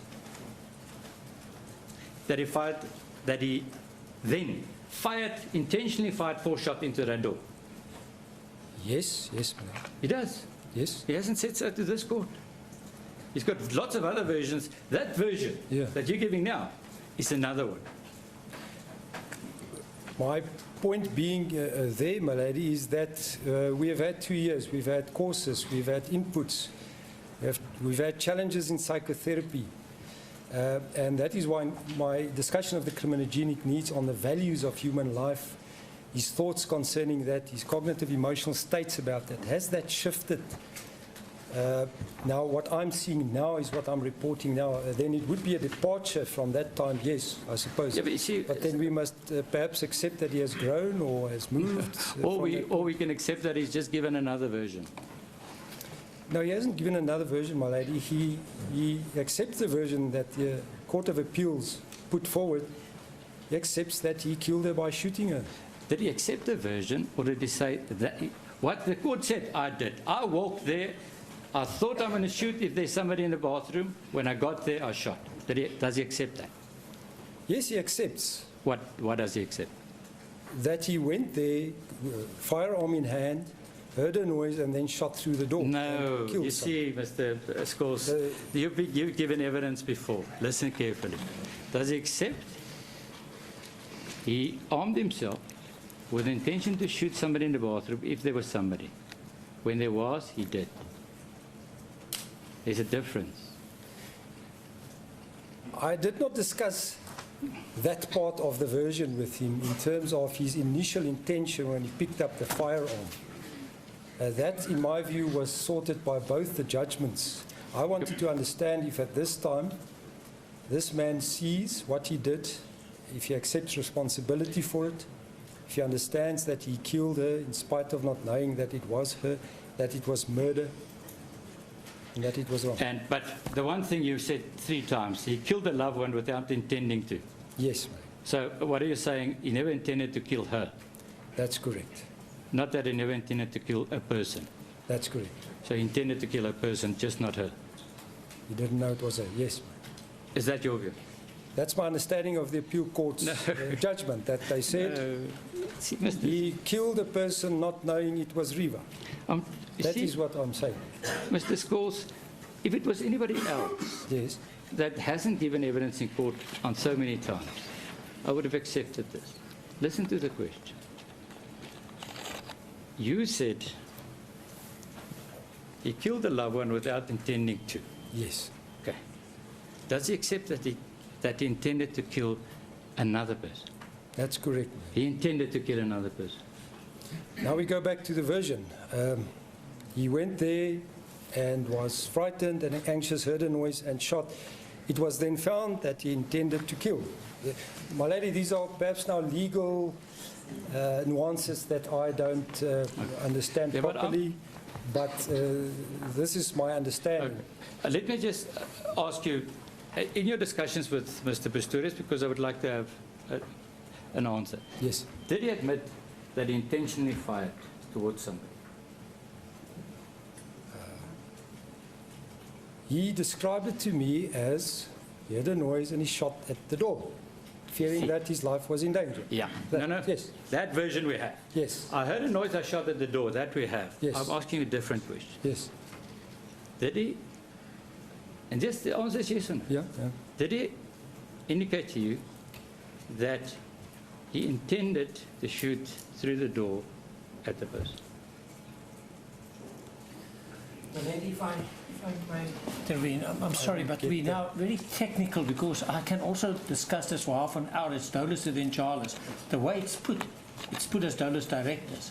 He leaves out the lower aim, not aiming chest high, and just takes one sentence.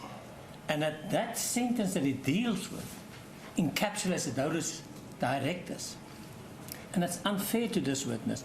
Let him put to the witness that the real finding was something different, and that is that he foresaw the possibility and reconciled him, not that he had direct intention to shoot the person behind the door. It's put very differently, and I think it must be corrected. As the court pleases, my lady, I'm not arguing the judgment with this witness. I'm asking him about his interview with Mr. Pistorius. Now, he could say anything that even outside the scope of the judgment, and that would be important. So, my lady, I'm not arguing with this person about the details and the technicality. I'm cross-examining this witness in relation to his interview. That's all. Mr. Pistorius could have said anything. Yes. But Ms. he asked the question, did he intentionally kill it? Then put it properly. Say, did he tell you that he foresaw the possibility and he reconciled him with that possibility, notwithstanding that he was not shooting chest high? That should be the question, but it's put as one proposition that he intentionally killed the person. And that's dolus directus, that's never the finding, and that's misleading. My understanding is that he wants to know what was discussed in the interview. Yes, that is so. Never mind what the judgment said. That is so, but then he can't put it in that way, as if that was the finding. Okay. That's the difficulty that I have. Lady, with the utmost respect, I never did. I never put a finding to this witness. I said, did Mr. Pistorius indicate to you that he intentionally shot at a person in the bathroom? That's it. I never discussed the judgment, but now we've had lots of argument, and it will be interesting to see what the answer would be now. I'll allow it. Just Okay, proceed, let me ask you the please. question. After all this argument, did Mr. Pistorius indicate to you that he intentionally shot at the door knowing there was a person in the bathroom? Yes, if you put it that way, he did. He did. He understands now my current assessment that that is exactly what he did. You see, that's a different, that's his first admission through you. It might be, my lady. And I'm not accepting that because I would have liked to test it. Why, just 1 minute. Why do you say you're not accepting it? You don't have to accept it. I don't. Yes, No, I don't have to. You don't have to. Yeah. Yes. In cross-examining a witness, I'm saying that, may I put it properly? And if I still transgress, the court will. I put to you that that's the first version of him intentionally shooting at the person that we've had in this court. And I would have liked to test it to him, to give it himself, not through you. Because I think that he perhaps intended more. Therefore, I cannot, I want to move away from the word accept, but the best you can do is another version by Mr. Pistorius. Do you understand? Good. Yes. Now, let us deal with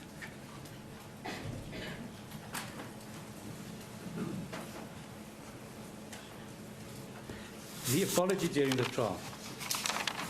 Yes. That's one of the factors you said the court should take into account. Yes. And the court did, in the previous judgment, take it into account. Yes. I just want to take you one step further. You haven't had, you haven't had opportunity to read the book. No, I haven't read the book. We will read evidence later, but can I just read to you that the mother of the deceased said it left her cold, the apology, in open court. You accept that? It left her cold. It left her cold. No. Sorry, my lady, I'm wrong. I was unmoved by his apology. Now, you indicated that you wanted to make contact with the deceased parents. Yes. Do you know if the accused tried? Yes, I understand that he did try How?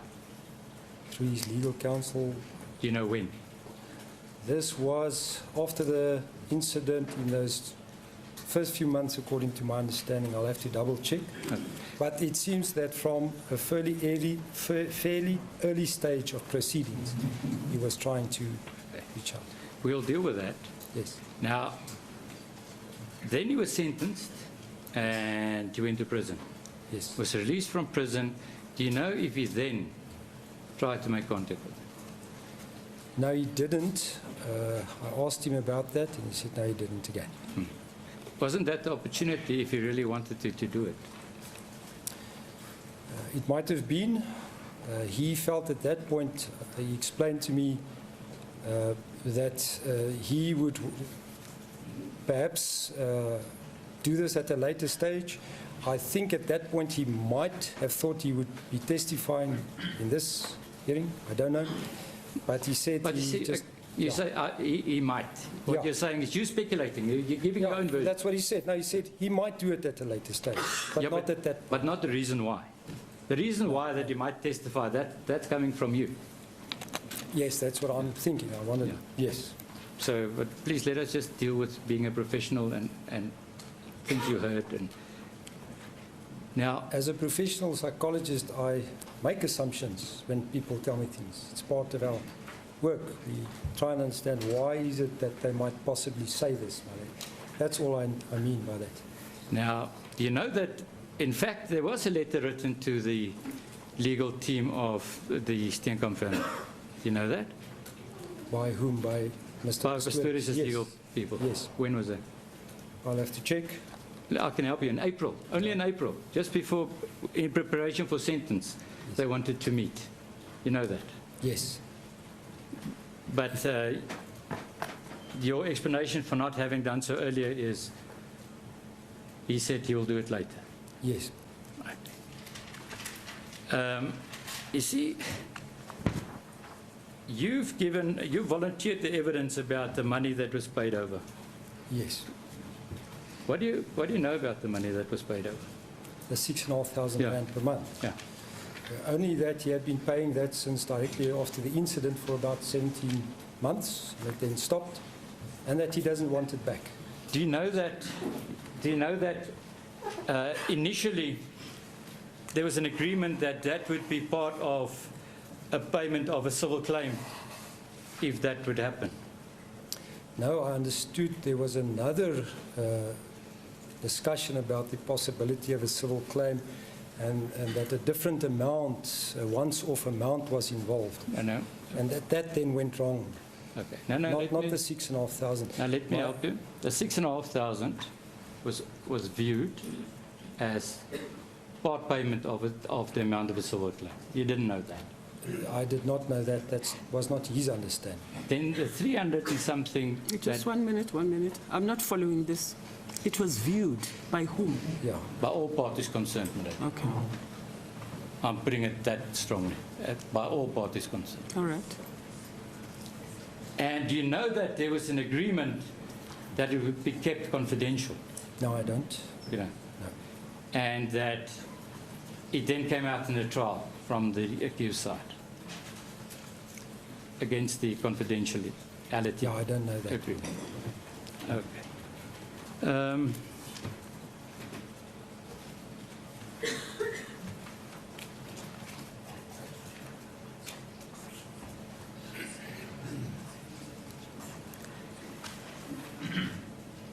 You see what I find strange, but I'm just testing it, Mr.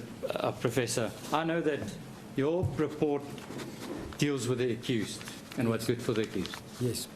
And you haven't taken the other factors into account in this report. Which other factors, ma'am? What do you say is other factors for sentence?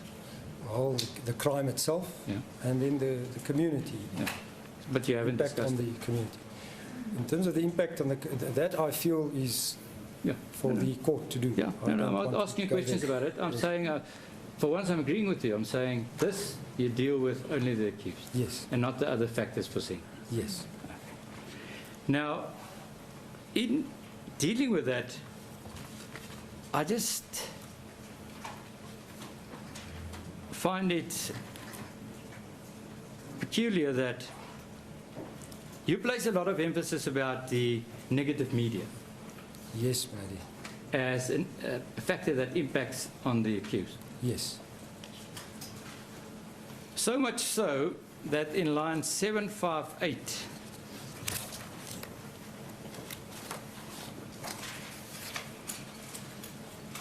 Yes.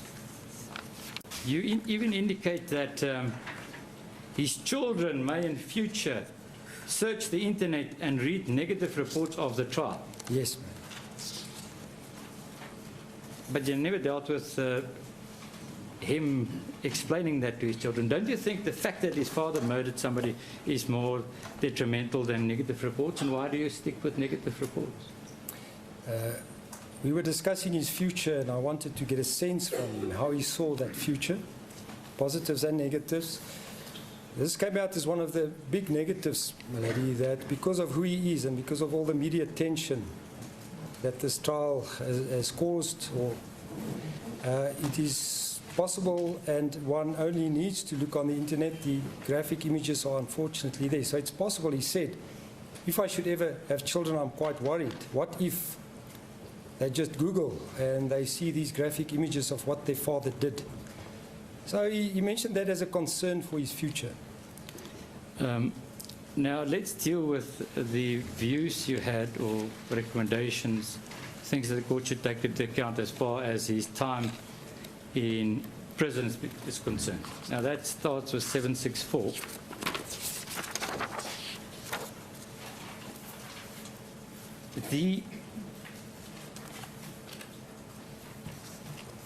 The fact that he was confined to his cell for 18 hours a day, that you covered it with anybody else, or this what the accused told you? No, I covered it with the official, Mr. Lohoko. I confirmed with him because he said to me he had seen the Mr. Pistorius almost every day. Yeah. It seems they had struck up some kind of... Yeah. But what if I put to you that we need evidence that Mr. Pistorius was not confined to his cell, what would you say about that? Look, he explained to me it wasn't every day all the time. There were instances where he was allowed more freedom, but in my understanding they were minimal. Okay, wait. So we have to then, he was confined to his cell for at least 18 hours per day, some days. Can we change your report to say some days? Most days. That's my understanding. But Yes. let us just do what you want, most days. Yes. Were you ever there at the cells where Mr. Pistorius was? No, I didn't go there. Now, if I put to you that Mr. Pistorius had his cell where he was kept in, what you described as 6 square meter in size, was open during the day. He could move in the section where he was kept. What would you say about that? I understand that, Belady. His fear, however, of coming to some harm made him confine himself to his bed most of the time. And my understanding was not that that door from his cell to the other section was open so often as is now being put. I had the understanding that he was confined to his cell, that little area, most of the time. Okay. And I put it to you that, you see, I have to deal with your answers. Did you ask him about the section where he was kept? How many other people were in that section? Yes, I did, Belady. Only one. Yes, That was Mr. Kretcher. yes. Okay. So in his section, there was he had no fear of harm, or was he fearful of Mr. Kretschmer? No, he had fear because somebody did come through into his section and assault him there. Oh, okay. So it was possible, and it actually And he happened reported according that? to him. He reported that? Yes, he did. No, it's not true. I confirmed this with his psychotherapist who saw him But the you next see, day or two and went I through would- this with him. I will lead evidence that in the complaints register, that's just not true. It's a lie. I'm assuming he reported. I don't say he said he did. So That's you're what I'm assuming? saying. Yes. Okay. But he would have. Possibly. One has to consider that if you report transgressions or problems in there, you might get more problems. He was quite aware of this, to keep himself low profile, to behave, to follow the rules, not to upset anybody, even the officials. No, That was, no. Is that, again, your assumption? This is the sense I got from him when I saw him. Okay, a sense is an assumption. Yeah, it's partly assumption, but it's an understanding. Okay, but I am in possession of the complaints register. He complained about anything. He was open to complain, and he did so often. What do you say about that? I don't know what he then complained about. Perhaps the instances were different in intensity.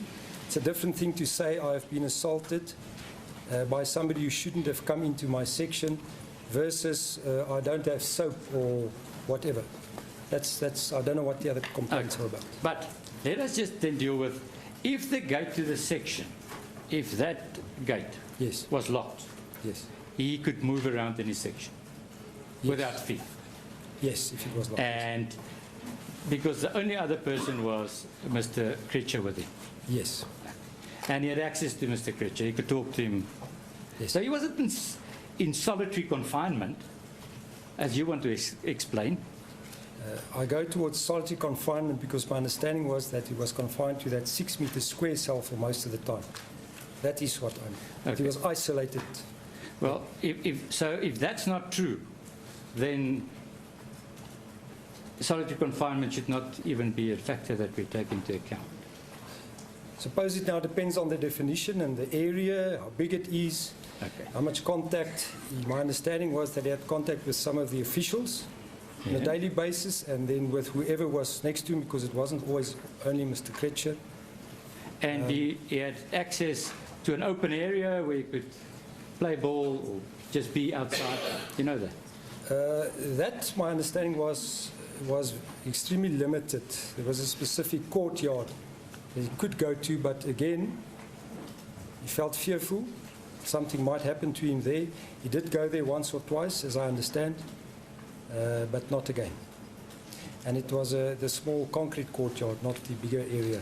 Okay, so I just want to test what the accused said to you. He said to you he had access to the open courtyard once or twice. Yeah, on occasion. No, I don't no, know, I want to put a number to it. I said once or twice on occasion. no. You see, I'm testing you on your evidence. And I want to write that down. So let me write down what you want to say. He had access to the courtyard once or twice, On occasion. on occasion. What does that mean? I don't know how many times specifically. Whenever he wanted to, what will you say about that? No, that was not my understanding. Okay. But can you deny that? No, I can't. Okay. So you cannot, let us start.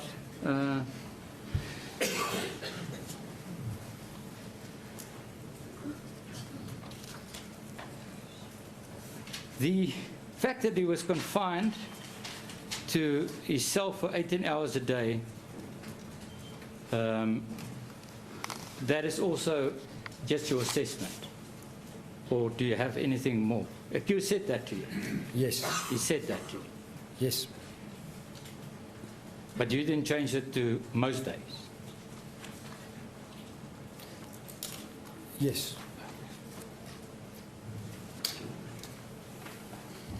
My sense that I got from him was that he was there for the majority of the time. That's In most his days. cell? Yes, in that Would confinement. that include him lying on his bed whilst the door's open? He could go out if he wants to. No, my understanding was that he could not go out, that it was locked, that he was in that 6 meter square area. explained to me at one point that he tried to do some exercise there just to kind of get his body into a better state, but that it was so confined that even that was difficult. Did he tell you that he had access to a gym? Yes, he did. Okay. So unlike, I mean, he could walk out of his cell and into a gym. But there was no gym.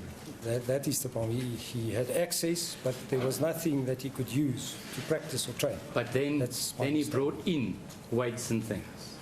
He wanted to, my lady. My understanding is that he arranged that the delivery of various gym equipment would be made and sponsored by him or family. That did not happen. Something went wrong with that process, so that did not happen. So are you saying that he never had, is it your version that he had never had training equipment in his gym? He said to me there was at one point a few limited types of equipment, but I did not get the sense that there was a gym in the sense that you could do 5, 6 or 7 different exercises with different machines or something. No. Yeah, you see, that's not what I asked you. I never said the different machines. I said he had access to a gym where you could train. He had, am I right? The concept of a gym in my mind, my lady, is a gym. So there are various instruments, different types of activities you can do in a gym. That was not my understanding. My understanding from him was it was an area, a room, and there were a few limited things that he could use. And he was, not weight. and he was him and whoever was with him, say Richard, they were the only people that had access to it. Yes, that's correct. So you could train in privacy. Yes.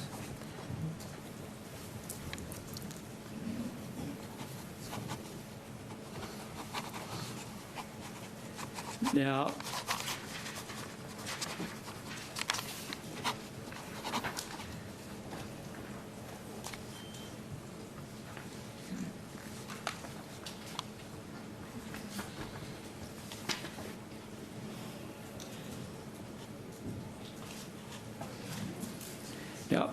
if you're saying in point number 2, Which line? 769. Sorry, yeah, 769. We're still dealing Yes, with. yes, oh yes. Can you explain the word "finding the man" at hung himself? He saw the man the That next morning. did not happen. That's impossible to have happened and did not happen. Is that what the accused said to you? Explained, yes, that he saw him. And Did he explain? Just, you see, I will lead evidence regarding this, but where did he see? Did he explain that to you? explained to me that he was hanging in a doorway and that people were walking past this body, even moving it to the side to get past for quite a period of time. I don't remember if it was 30 minutes or 50 before it was removed. That is what he explained to me. And he saw it all. He saw the person hanging. Yes. That did not happen. But perhaps if Mr. Pistorius was here, he could have testified to that.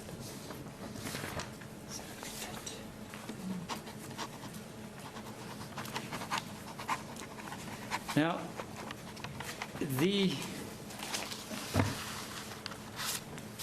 dramatic way in which I read 789 to 792 is that the warders would just bring people there to look at him.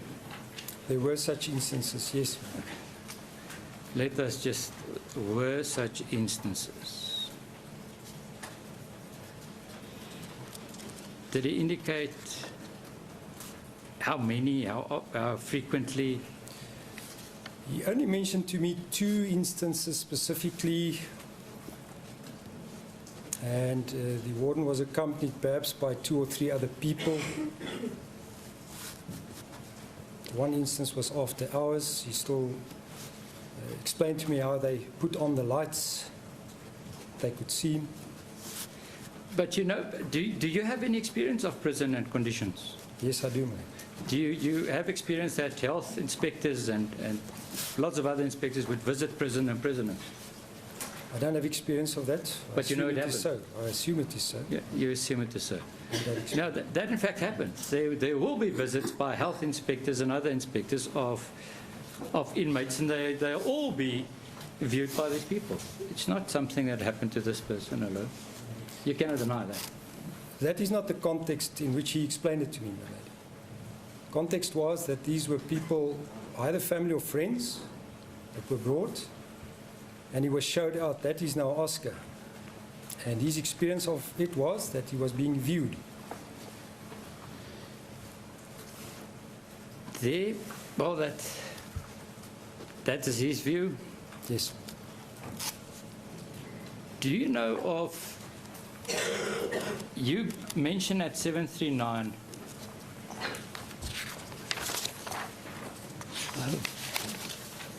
now, did you discuss the way Mr. Pistorius received his medication in prison? No, I didn't discuss how he received it. Who gave it to him and those kind of things? No, he's in the hospital section, so I would assume it works like any hospital section where these medications are administered at a certain time or handed to him by the staff. I see. Do you know of an incident where a visitor wanted to hand over medicine and it was denied by Sister Mashavani? I don't know of that incident, my lady. Okay. Do you know about an incident where Mr. Pistorius' prison cell was searched and illegal medicine found in it? No, I don't know that. Did he not tell you that? No. I see.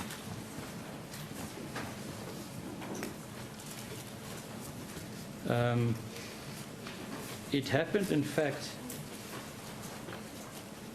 on the 19th of July, where there's an entry. Patient was found with 28 Molipaxum, 50 milligram, and 14.5 Cipralex, 20 milligram tablets in his possession during searching of his cell. Don't know about that. No, I don't. 19th of July when? What year? 2015, my lady. Thank you.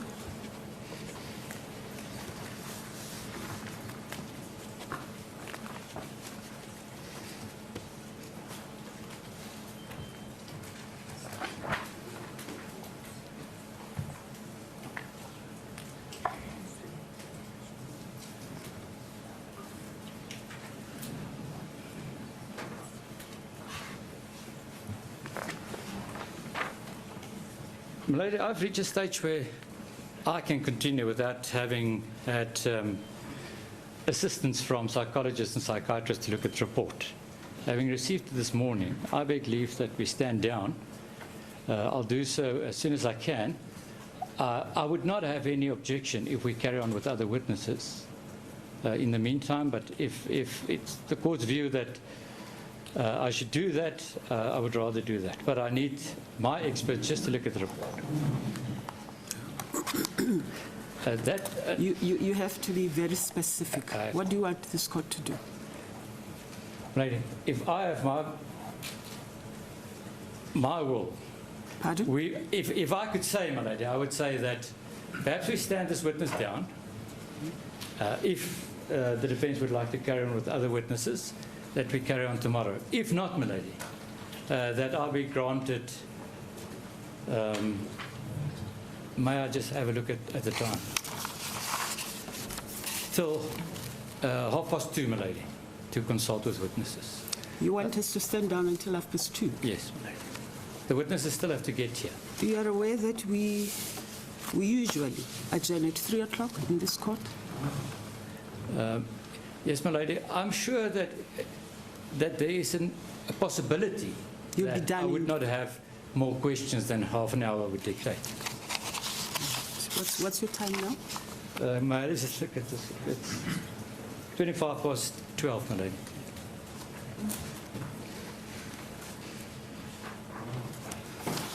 there any objection to us standing down? There's no objection to that time. Thank you very much. We'll adjourn until 2:30. Emil, staan er nie op reis in kort Sukumari?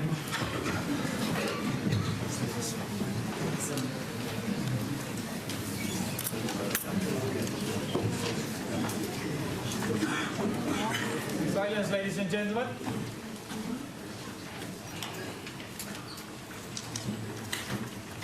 Thank you.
I may ask you questions, and I don't want you to speculate on the answers. That's fine. Good. The accused currently using medication. Yes, he is. For what condition? Well, depression, anxiety, insomnia. And PTSD. Yes, anxiety is part of the PTSD. It's anxiety part yes. of the PTSD. Who prescribed it? Dr. Bosch, he's psychiatrist. When? I'm not sure when he started seeing him, but when I interviewed Dr. Bosch, I knew they had a consultation, for instance, last year, October, and then fairly recently again. So, Not sure when he started. so Dr. Bosch is his psychiatrist. That's correct. I see. And you saw Dr. Bosch on the 6th of June. I just spoke to him over the phone. Spoke to him over the phone. Yes. You never had a consultation with him apart from that? No. You spoke to him over the phone, and that was after your consultations with the accused? Yes.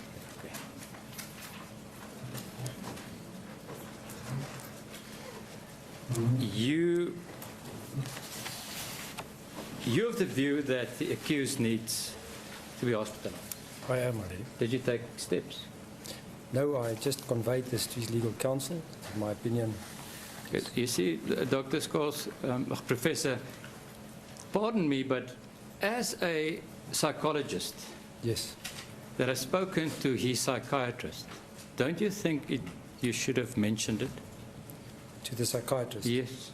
Yes. Did you? Yes, I discussed it with him. You just said to us that you spoke to counsel. Yes, but I also discussed it with the psychiatrist. I mentioned to both parties that I'm concerned that, in my opinion, he should be hospitalized. That's right. Okay. You see, Doctor, what I find difficult is you give one answer, and if you press, you give another. But, so you're telling this court that Yes. you spoke to the psychiatrist saying that your view that Mr. Pistorius should be hospitalized. Yes, Marie. So, do you know if he did anything? No, because Mr. Pistorius wasn't hospitalized. So. Yeah. So you reported it and nothing happened. Yes. Do you know if counsel did anything? No, because he isn't hospitalized. So I assume So that nobody did anything? no. Okay. The assessment of the accused, you indicated that, as far as you're concerned, his condition is worsening. It has worsened since 2014 when I saw him. Yes, ma'am. And a pending sentence for any accused would cause anxiety. Do you agree? Yes, it would. Having gone through a trial would cause depression, especially if sentencing awaits. It would exacerbate the depression, Yes. make it worse.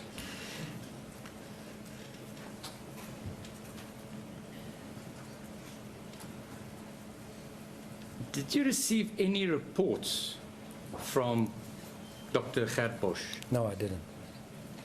Did not ask him for his reports or his views? That's why I called him, just to confirm that he was treating him, medication. And that's all. Yes.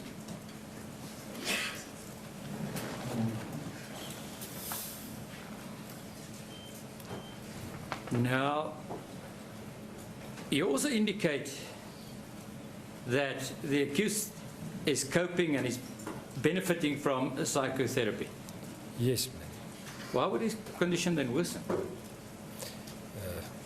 He's got a severe condition, and in psychotherapy, it's not an easy fix. It's not a matter of you attend a few amount of sessions and then you are better. It sometimes takes years. Coupled to that, I think what we have here is that there's consistent adversity. I mean, the trial isn't finished. He doesn't know where he stands. So it is a matter of him being held in psychotherapy. But apart from psychotherapy, Yes. we also have him seeing a psychiatrist. Yes. So then, are you saying that the treatment that he's getting from Dr. Bosch is also not working? Because according to you, his condition is worsening. It is working, but he would have been worse without the medication. No. Yes, and that is something we find common in practice. The fact that you're on medication does not mean that you are instantly better. But certainly you will agree with me, and perhaps it's not your scope, but a psychiatrist will pick up on the worsening condition and deal with his medication accordingly. Am I right? Yes, he will. And did it happen here? You don't know. I don't know. The last consultation with Dr. Bosch was in October, prior to the very recent one. So I don't know what he then did to the medication. Okay, wait. Okay. Are you saying that the accused with this worsening condition saw his psychiatrist in October Yes, that's and correct. not after that? And now and recently again, very recently, but between October and recently, there was no consultation. I find it concerning. You don't. Can we just get an answer? When last did he see him? Now recently, I imagine in a week or somewhere. Why would you, giving evidence here, Yes. not have that Have that? detail of when he saw his psychiatrist? I have that detail. I'm saying he saw him now recently, in the week sometime. Does it matter which day, my lady? I'm just saying in the week sometime now, recently. Well, you see, That's- you ask if it matters. Yes. I've taken you up on your answer. He saw him last in October. Yes. Why would you give that answer? Sorry? Why did you give that answer? Because that is when he saw him, and then recently again. No, but you said he saw him last in October. That's Yes. all I'm asking. And then recently again. But one thing we know, that according to your report, whatever Dr. Bosch is doing, whatever the psychotherapy is doing, his condition, according to you, Yes. is worsening. Yes, ma'am. But we haven't heard that from his psychiatrist. What I'm saying is he's worse since I saw him in 2014. Okay. He's worse than that time.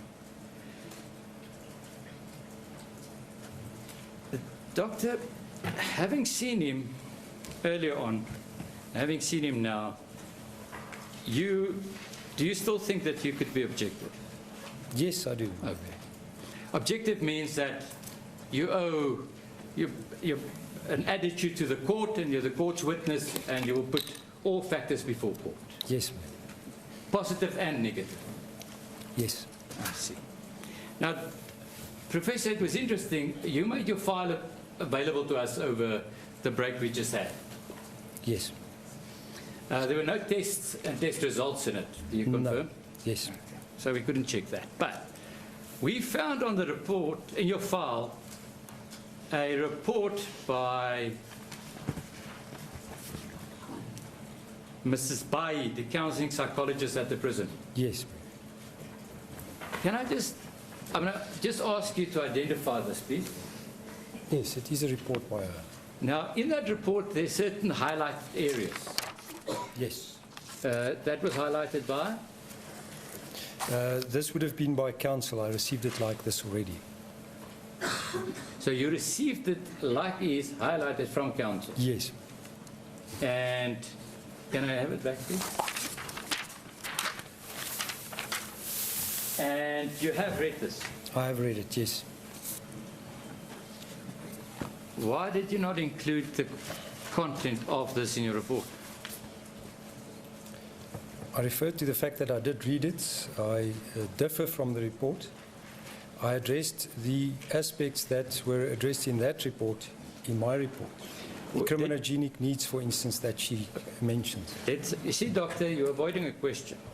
Why did you not refer to the content of this report in yours? That was my question. Yes, I didn't deem it necessary. You didn't deem it necessary to refer to the content of this report. Yes. I see. Now, I know why. Milady, may I?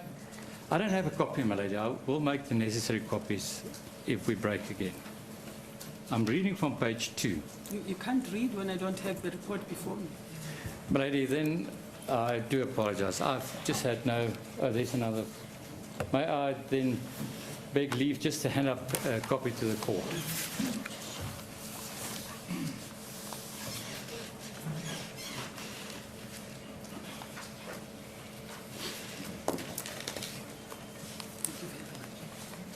Thank you. Apologies, my lady. I only received it during the break in any case. I'm reading from page 2, lines 1 to 3. The heading reads participation in prison. Centre management reports that Mr. Pistorius struggled to adapt during the first month of incarceration, as he was aggressive and verbally violent towards officials. However, at the time of the report, he was calm, cooperative, and adapted to the centre. Why would you not tell the court about his violent attitudes in prison? I disagree with the report, my lady, and I'm sorry to have to say it, but it is a poor report in my view. Professor? Scientifically speaking, so yes. No, please, I've interrupted you. So what I felt to do was to address the aspects that she addressed in my report, to cover them, to go there and assess them like she did. You see, you just used a very interesting word. I wanted to cover them. Yes. Okay, I just want to write it down, but then I want to go back. Why would you say that her understanding, her factual mentioning of verbally violent towards officials and being aggressive, why don't you agree with that? The one point is the question, how long does one give someone to adapt to a situation like prison? Is it not allowed in the first week, month, to be going through an adaptation?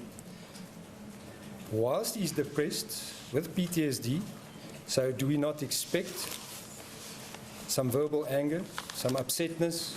That part. I find your answers to be totally biased to the accused and not objective. Because the question is, why did you not include his aggressive and verbally violent interaction towards officials? Why did you not mention that in your report? That's my question. Are you saying it never happened?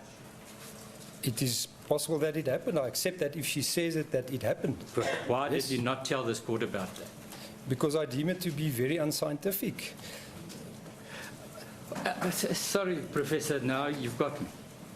You deem a factual paragraph of an accused being violent and aggressive to be unscientific. She doesn't indicate how she got to that conclusion.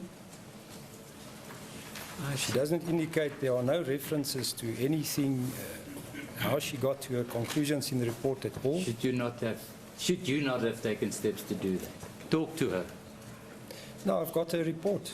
Why would you not talk to her if you don't agree with what she's saying and you think she's unscientific? I address it in my report. I felt I would do a proper assessment and then address it in my report. You see, I will now have to start afresh. Yes.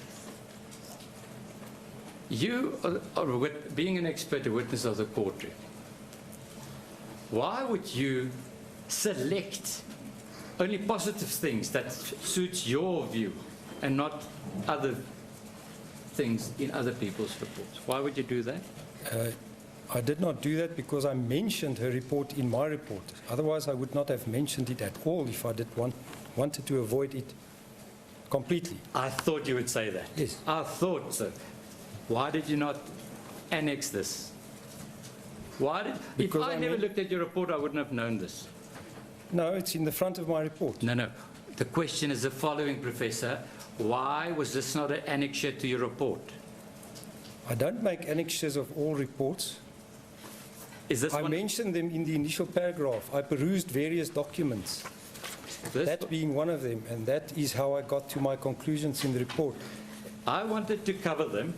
I wanted to tell the court Yes. what a proper report, but you never mention another report to this court. Why? Yes, it is not in my nature to single out a colleague in a report and say, I disagree with the colleague and it is this and it is that. I'm now being forced to comment on the report, that's why I'm doing it. But I mentioned it in my report. I referred to the fact that I had perused it. I just differ with the report completely. You see, I will go through the report because, I mean, we are now found. But why would you differ with her view that he was aggressive and verbally violent. Why would you differ with that? The one reason being that I spent 27 hours with him in interviews, interviewed 22 people for collateral. She had spent, well, we don't know because she doesn't say how long she spent with him at all. That we don't know was an hour, 2 hours, 3 hours. So this has not been my impression of him. It has not been what I found with my assessment, that he is that kind of person. That is why I would disagree. Then you It's must out of character for what she's... You that's see, what I'm... if you say it's out of character, I understand it. Yes. But what you're saying now is she's lying. That's No, what you're saying. I'm Because saying- it doesn't fit the idea you have of Mr. Pistorius. I'm saying she worked on very limited information. How do That's you what know I'm that? saying. How do Because you know? she doesn't indicate how long she saw him for. You see, Professor, I find it very interesting, your answer. If she hasn't indicated how long she saw him, Yes. how do you say it's limited? Because the scope of her report is limited. The scope of her report is very limited. You now, in preparation for this report, So, yes. saw the accused 8 hours and then, 8 hours. yes. Okay. She saw him on 3 occasions. Do you know that? Yes, I think she says so in her report. Yes. Yes. So why would you say that's limited? The scope of the report is limited. Why would you say the time she spent with him is limited, or was it not? You need to spend a lot of time to do a comprehensive report. You see, So making, yes, she's got a very limited report there. So I see. Well, I'm just asking you. I mean, I might be wrong. But when I read this, I thought that a psychologist like you that would come to court and give a report, if I don't believe her, I would really try and find out from the source, from the prison. Did you? no, from her, no. Prison? I interviewed the person who coordinated the Yes. courses and signed some of the course reports. Yes. Well, I know who that person is. The person, he was in charge, he gave the courses and he signed the Yes. report. Did you never thought of having a consultation with anybody in authority at the prison? No, I looked at the reports of the people who made recommendations to the parole board, for instance, and my overall impression was that there was just nothing negative. They were all positive. So I didn't see the need to go and talk to these people. I had their reports. You see, what I find strange is that you would want to talk to people that saw him daily, that dealt with him daily, that can give you any insight into his violent behavior. You did not want to just talk to them. No, I had good reports to the contrary of her reports. Exactly. You see, it suited the professor's view. I use things that support my view. I don't use things that's against my view. But my view is that he's not a violent man, and that's based on my assessment of him, But- both in 2014 and now. So But yes, Doc, that is my if another professional tells Yes. you that he is, Yes. that they know it, and if somebody comes and gives evidence that was there, what would you say about your assessment? I would still compare my assessment with that assessment in terms of time, effort put in, tests done. I'm talking about the eyewitness. If the eyewitness would Yes. stand there and Yes. say that he was violent towards her, Yes. you would say that's impossible because No. that's not how you see it. No, my lady, I wouldn't say that's impossible. Come back to the point. He's got a condition. We know that if you have this condition, you often react out angrily. He's adapting to a very difficult situation. That is stressful. It is as if he's not being allowed any anger at all. And I'm saying anger is normal. I'm saying anger will at times come out. And specifically if the context is such that it is difficult. So I'm not saying that he's not verbally angry or aggressive at times, but I'm saying he's not a violent person in nature. The tests proved it. My assessment of him proved it previously and now. That's what I'm saying. But her assessment was different. Yes, her assessment was different, I see. and I disagree with it. And eyewitnesses would say their assessment of him was different. He's violent in nature. No, not It's in in the nature. report. No, not in nature. It doesn't. It merely says at the beginning Yes. He struggled to adapt. He was violent and aggressive. That's all it says.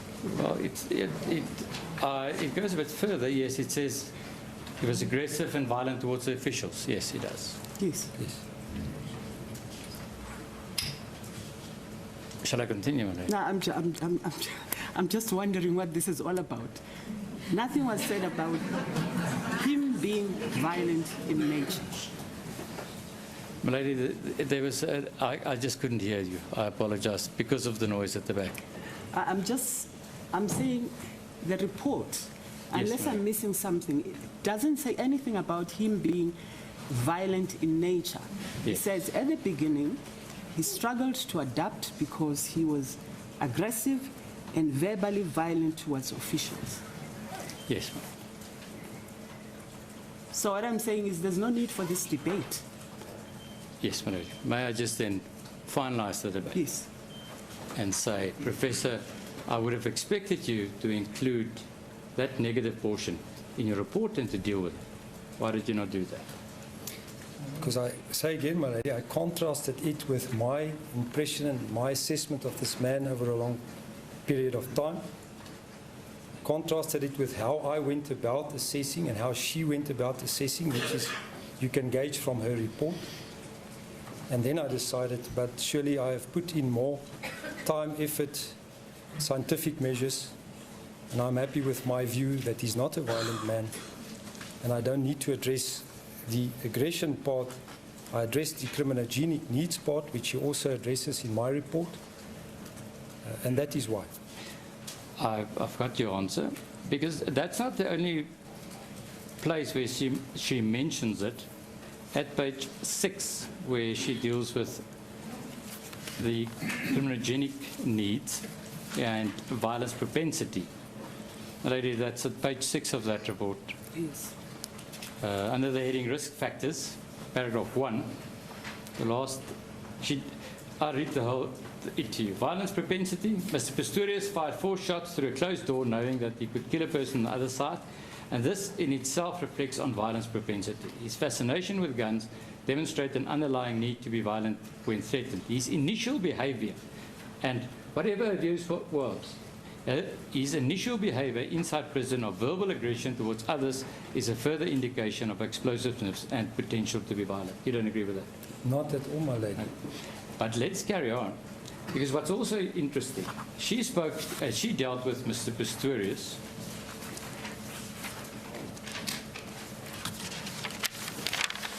on the 14th of May, 21st of May, and the 28th of May, 2015.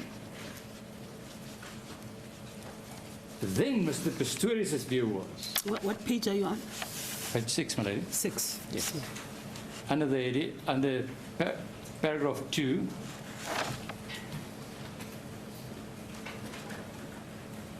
the 8th line of Yes, that paragraph. I've got it. Thank you. She, in her consultation with Mr. Pistorius, made the following finding. Mr. Pistorius explains that he fails to identify himself as having committed the crime as his intentions were to protect the victim. There, he did not even acknowledge that he committed the crime. It's a very short sentence out of, I suppose, sorry, a bigger discussion. The point being that I see him a year later. And it might have been like that at that time. It's possible. It is not like that now. Because now he knows, or now we know, that whatever happens has to do with resentencing. He knew that you were seeing him to draft a report for resentencing. Yes, he knew that. Yes. But we know that in May, he still had that view. You see, the problem with that is that her conclusions there, that one specifically also, she does not indicate which guide she even used for criminogenic needs, like I did in my report, an evidence-based specific guide. So these conclusions of hers come somewhat out of the air. That is my dilemma. You see, I hear what you're saying. My main concern is that you never mentioned the negative portions in that report, in your report. Even whatever view you had of the report, you never used it. And don't you think you should have? No, not specifically the aspects she addresses, which is this aspect of aggression. So, my lady, I might be incorrect, but right throughout, I could not find any finding on anger or aggression. Right throughout my assessment of this man, I could not find anger or aggression or violence as a personality trait, as something that has been there over time and that would probably continue into the future. Now, you mentioned, and it's now twice, in explaining aggressive incidents, that one would expect that from a person suffering from PTSD, that he may. It is actually one of the diagnostic criteria. So, I don't know what will happen, but if somebody suffers from PTSD, Yes. and one has to use them in some way or other, would you think with children would be a good idea? Yes, I don't see what the problem is with children. What about the aggressive behavior? We are taking it out of context now. The aggressive behavior erupts when there's pressure put on him by another individual. I don't expect this to happen with children at all. You don't expect anybody that would work with children that would feel pressure, don't you? Not that kind of pressure, not a personal attack or a confrontation of that kind. He has proven himself over time. Again, my assessment proved that he worked well with people of all ages. He gets along well with people of all ages. My sense was when I interviewed Mr. Leoko also that in general, while he was inside, he got along with everybody there. So suddenly one day we expect this eruption and now towards a child. It doesn't make sense for me, lady. You see, there was a long answer. I got stuck with you. It's not the same context. There's no personal attack. Would you only expect the accused to behave with aggression when he's attacked? No, I mean, when he's confronted or when there's a disagreement of some kind, where the stress builds up, yes, he will be verbally aggressive. Agitated, he's not feeling well, so he will snap at you, will shout at you. That's what he'll do. And you say that is because of the condition he's suffering from? Yes, I do.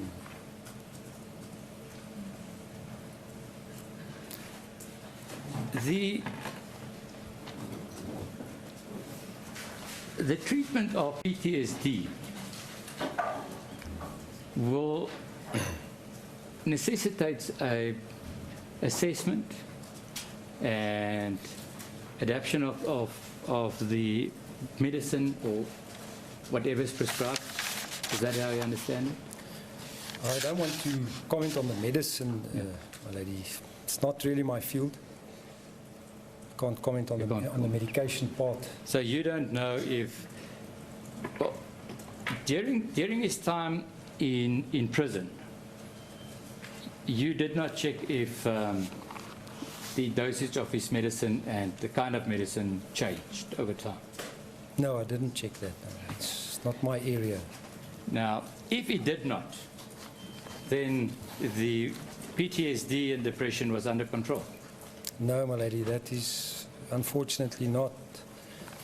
The one doesn't equal the other to say that it was under control. But he coped. It was perhaps somewhat controlled, Yeah. but it was not under control. But if it worsened, one can deal with it in adapting whatever medicine he would get. I suppose the medication would be up-titrated, different types maybe, but it's not my field, that, my lady. Professor Scholes, I've started my cross-examination with saying that I understand that you drafted this report just to deal with the accused. Yes, mate. And nothing else. Yes, mate. Why were you at first reluctant?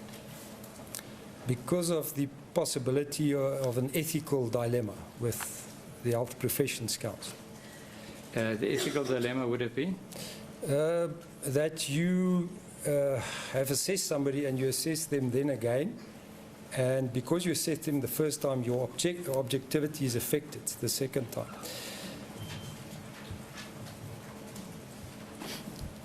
Now, I have to put to you that I find, and it will be my, let me rather put it correctly, my argument that in your report you're biased towards the accused, to give a report that is best for the accused in terms of sentence.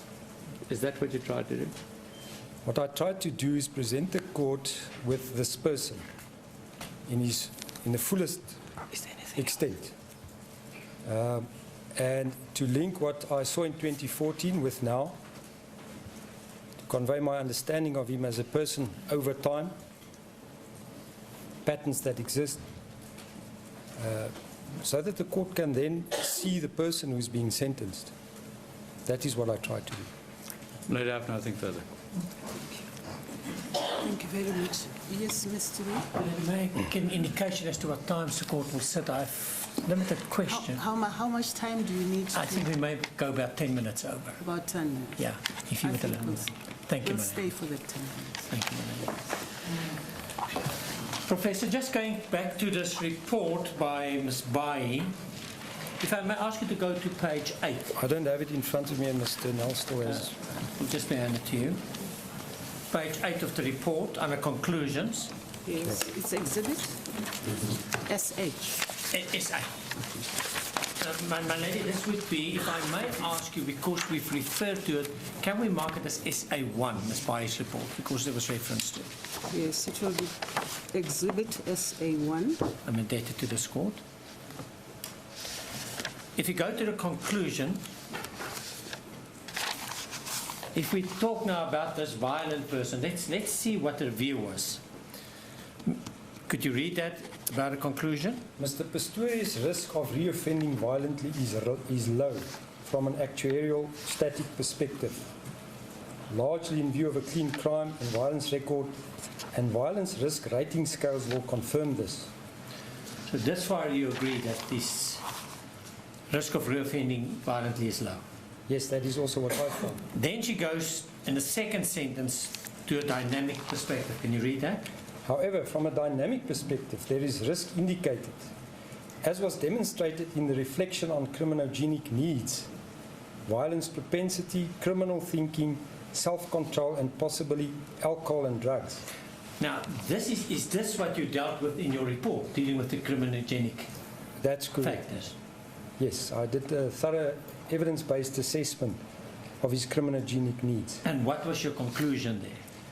I found one possible criminogenic need that could have been present at the time.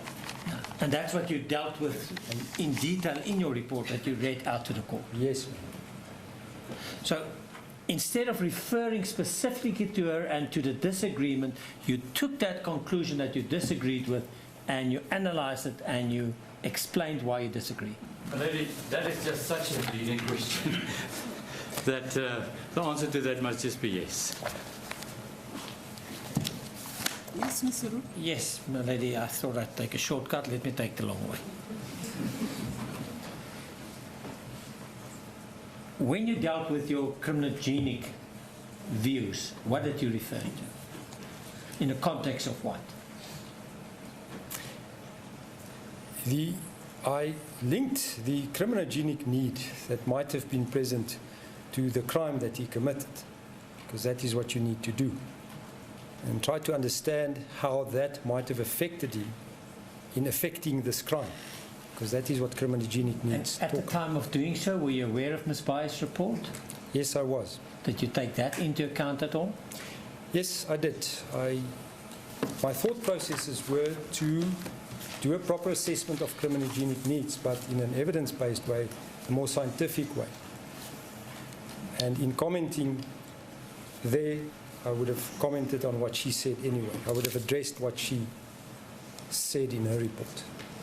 Now, I'm not sure what Ms. Mashabana will say because the state has not fully disclosed, but that he was banging his hand apparently on the table that conduct. But I asked the accused about it, and I want to ask you from a perspective of your expertise, that the version that I get about it is that his hand was severely swollen. He believed that it was fractured. He got what you call rap, that's just an ointment, from her. His family brought him Voltaren that you don't need a prescription from. For you with me? Yes. And he waited 3 weeks for it. She refused to give it to him. And he had a notebook in his hand, and he wanted and banged the notebook. And he said that was completely unacceptable, that he cannot get Voltaren. Yes. How would that affect your view of the accused? It illustrates my one problem with the view of the accused. As I said, mate, it's as if he's not allowed any anger, which, again, I say is a normal thing. And that is the kind of situation I tried to refer to just now, where he's confronted in a situation where there's high stress. He bangs his arm on the table, and that is then seen as extremely violent. That I can't agree with, because one must measure such an incident against the lifelong pattern of such a person. One cannot say when there's a specific incident, it now means as a person, as a personality, he's violent or aggressive. That I just did not find. Then, what I also want to know, you expressed some views on the effects of isolation, Yes, of segregation. yes. And it was put to you that the cell is not locked. Now, I assume that a witness will give evidence on behalf of the state, and then we will have the full opportunity to put this. But if I put it to you that when the cell is opened, there where you can walk around is a passage of Yes. about 10 meters by 3 meters without any furniture. So would that be segregation? Yes, that is what I meant, that apart from him being inside his 6 square meter, the larger area is also very small. And then there was one room that had a few instruments in it that you could gym with, which I then also said I wouldn't really call a gym. But so, yes, he had one neighbor and that area that he could move in. And that area, I must say, had no furniture in, so you can walk up and down, but, Yes, but that's it. it's a passage as I understood it. Would it make a difference if you allowed 1 hour a week into a concreted courtyard? 1 hour. 1 hour a day, I'm sorry. It's very little, my lady. The idea of being cut off, being with yourself all the time, that is what strikes me as psychologically damaging. Not being able to talk to other people. I'm not suggesting to you, Professor, and I understand when you say that he was supposed to go to a 5-star hotel. No. I'm merely talking about, because of his peculiar situation, what the effect of segregation would have been. That's all.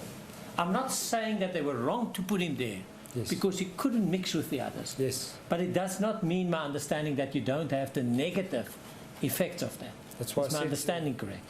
Yes, my lady. That's why I said unfortunately. He had to be put there. I said in my report, it's unfortunate.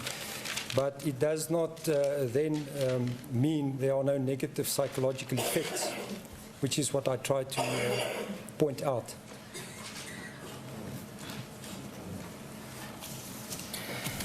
It was also put to you, and I want to make sure if that makes a difference to your report, that he offered to pay 6,500 rand a month, but then it was added that that must go off in case there's a civil claim, settling the matter. Can I give you, and then ask your view, if that would change your views in that respect? He paid 6,500 rand. No one asked for that. He paid that without any condition. What happened subsequently towards the end, there was an approach on behalf of her parents. And there was a process to get an agreement on an amount. And then, only at that stage, said, well, if we get to an agreement, let's include the 6,500. But the 6,500, when it was paid at the time, monthly, it was paid without any condition. Does it make any difference? That's what I'm trying to say, my lady. This is how I understand the man. This is the kind of thing he will do. This is the kind of person he is. And my understanding was that he paid this money and he did not want it back, so it was not seen by him as some kind of means to change anything for the family of the deceased, in the sense that they should feel more positive towards him or anything. But again, in terms of his lifelong pattern, of what has been described about him over his life, this is what he does. He helps. It comes almost naturally to him, and he enjoys doing it. So it fit in for me there. Cipralex, that's for a prescribed medicine for his anxiety, is that correct? It's actually for depression. For depression. Because that was found in his cell. Cipralex, and the other one was Mollipaxin, also prescribed? Yes. And what was that for? It's also for depression. So it was not an illegal substance. Now, if that is what was found, then it was not an illegal substance.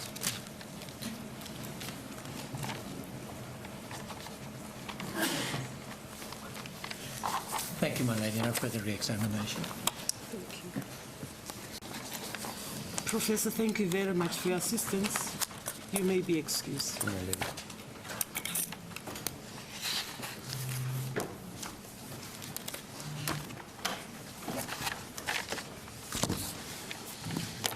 Can I just get an indication? What's the time? Now, at the moment, my lady. It is 3:10, my lady. Yes. Will we take the adjournment till tomorrow? Till tomorrow at 9:30. Indeed. And please, we must try to start exactly at 9:30. Meneer Lang, staan er niet op. Rise in court, Sukumari.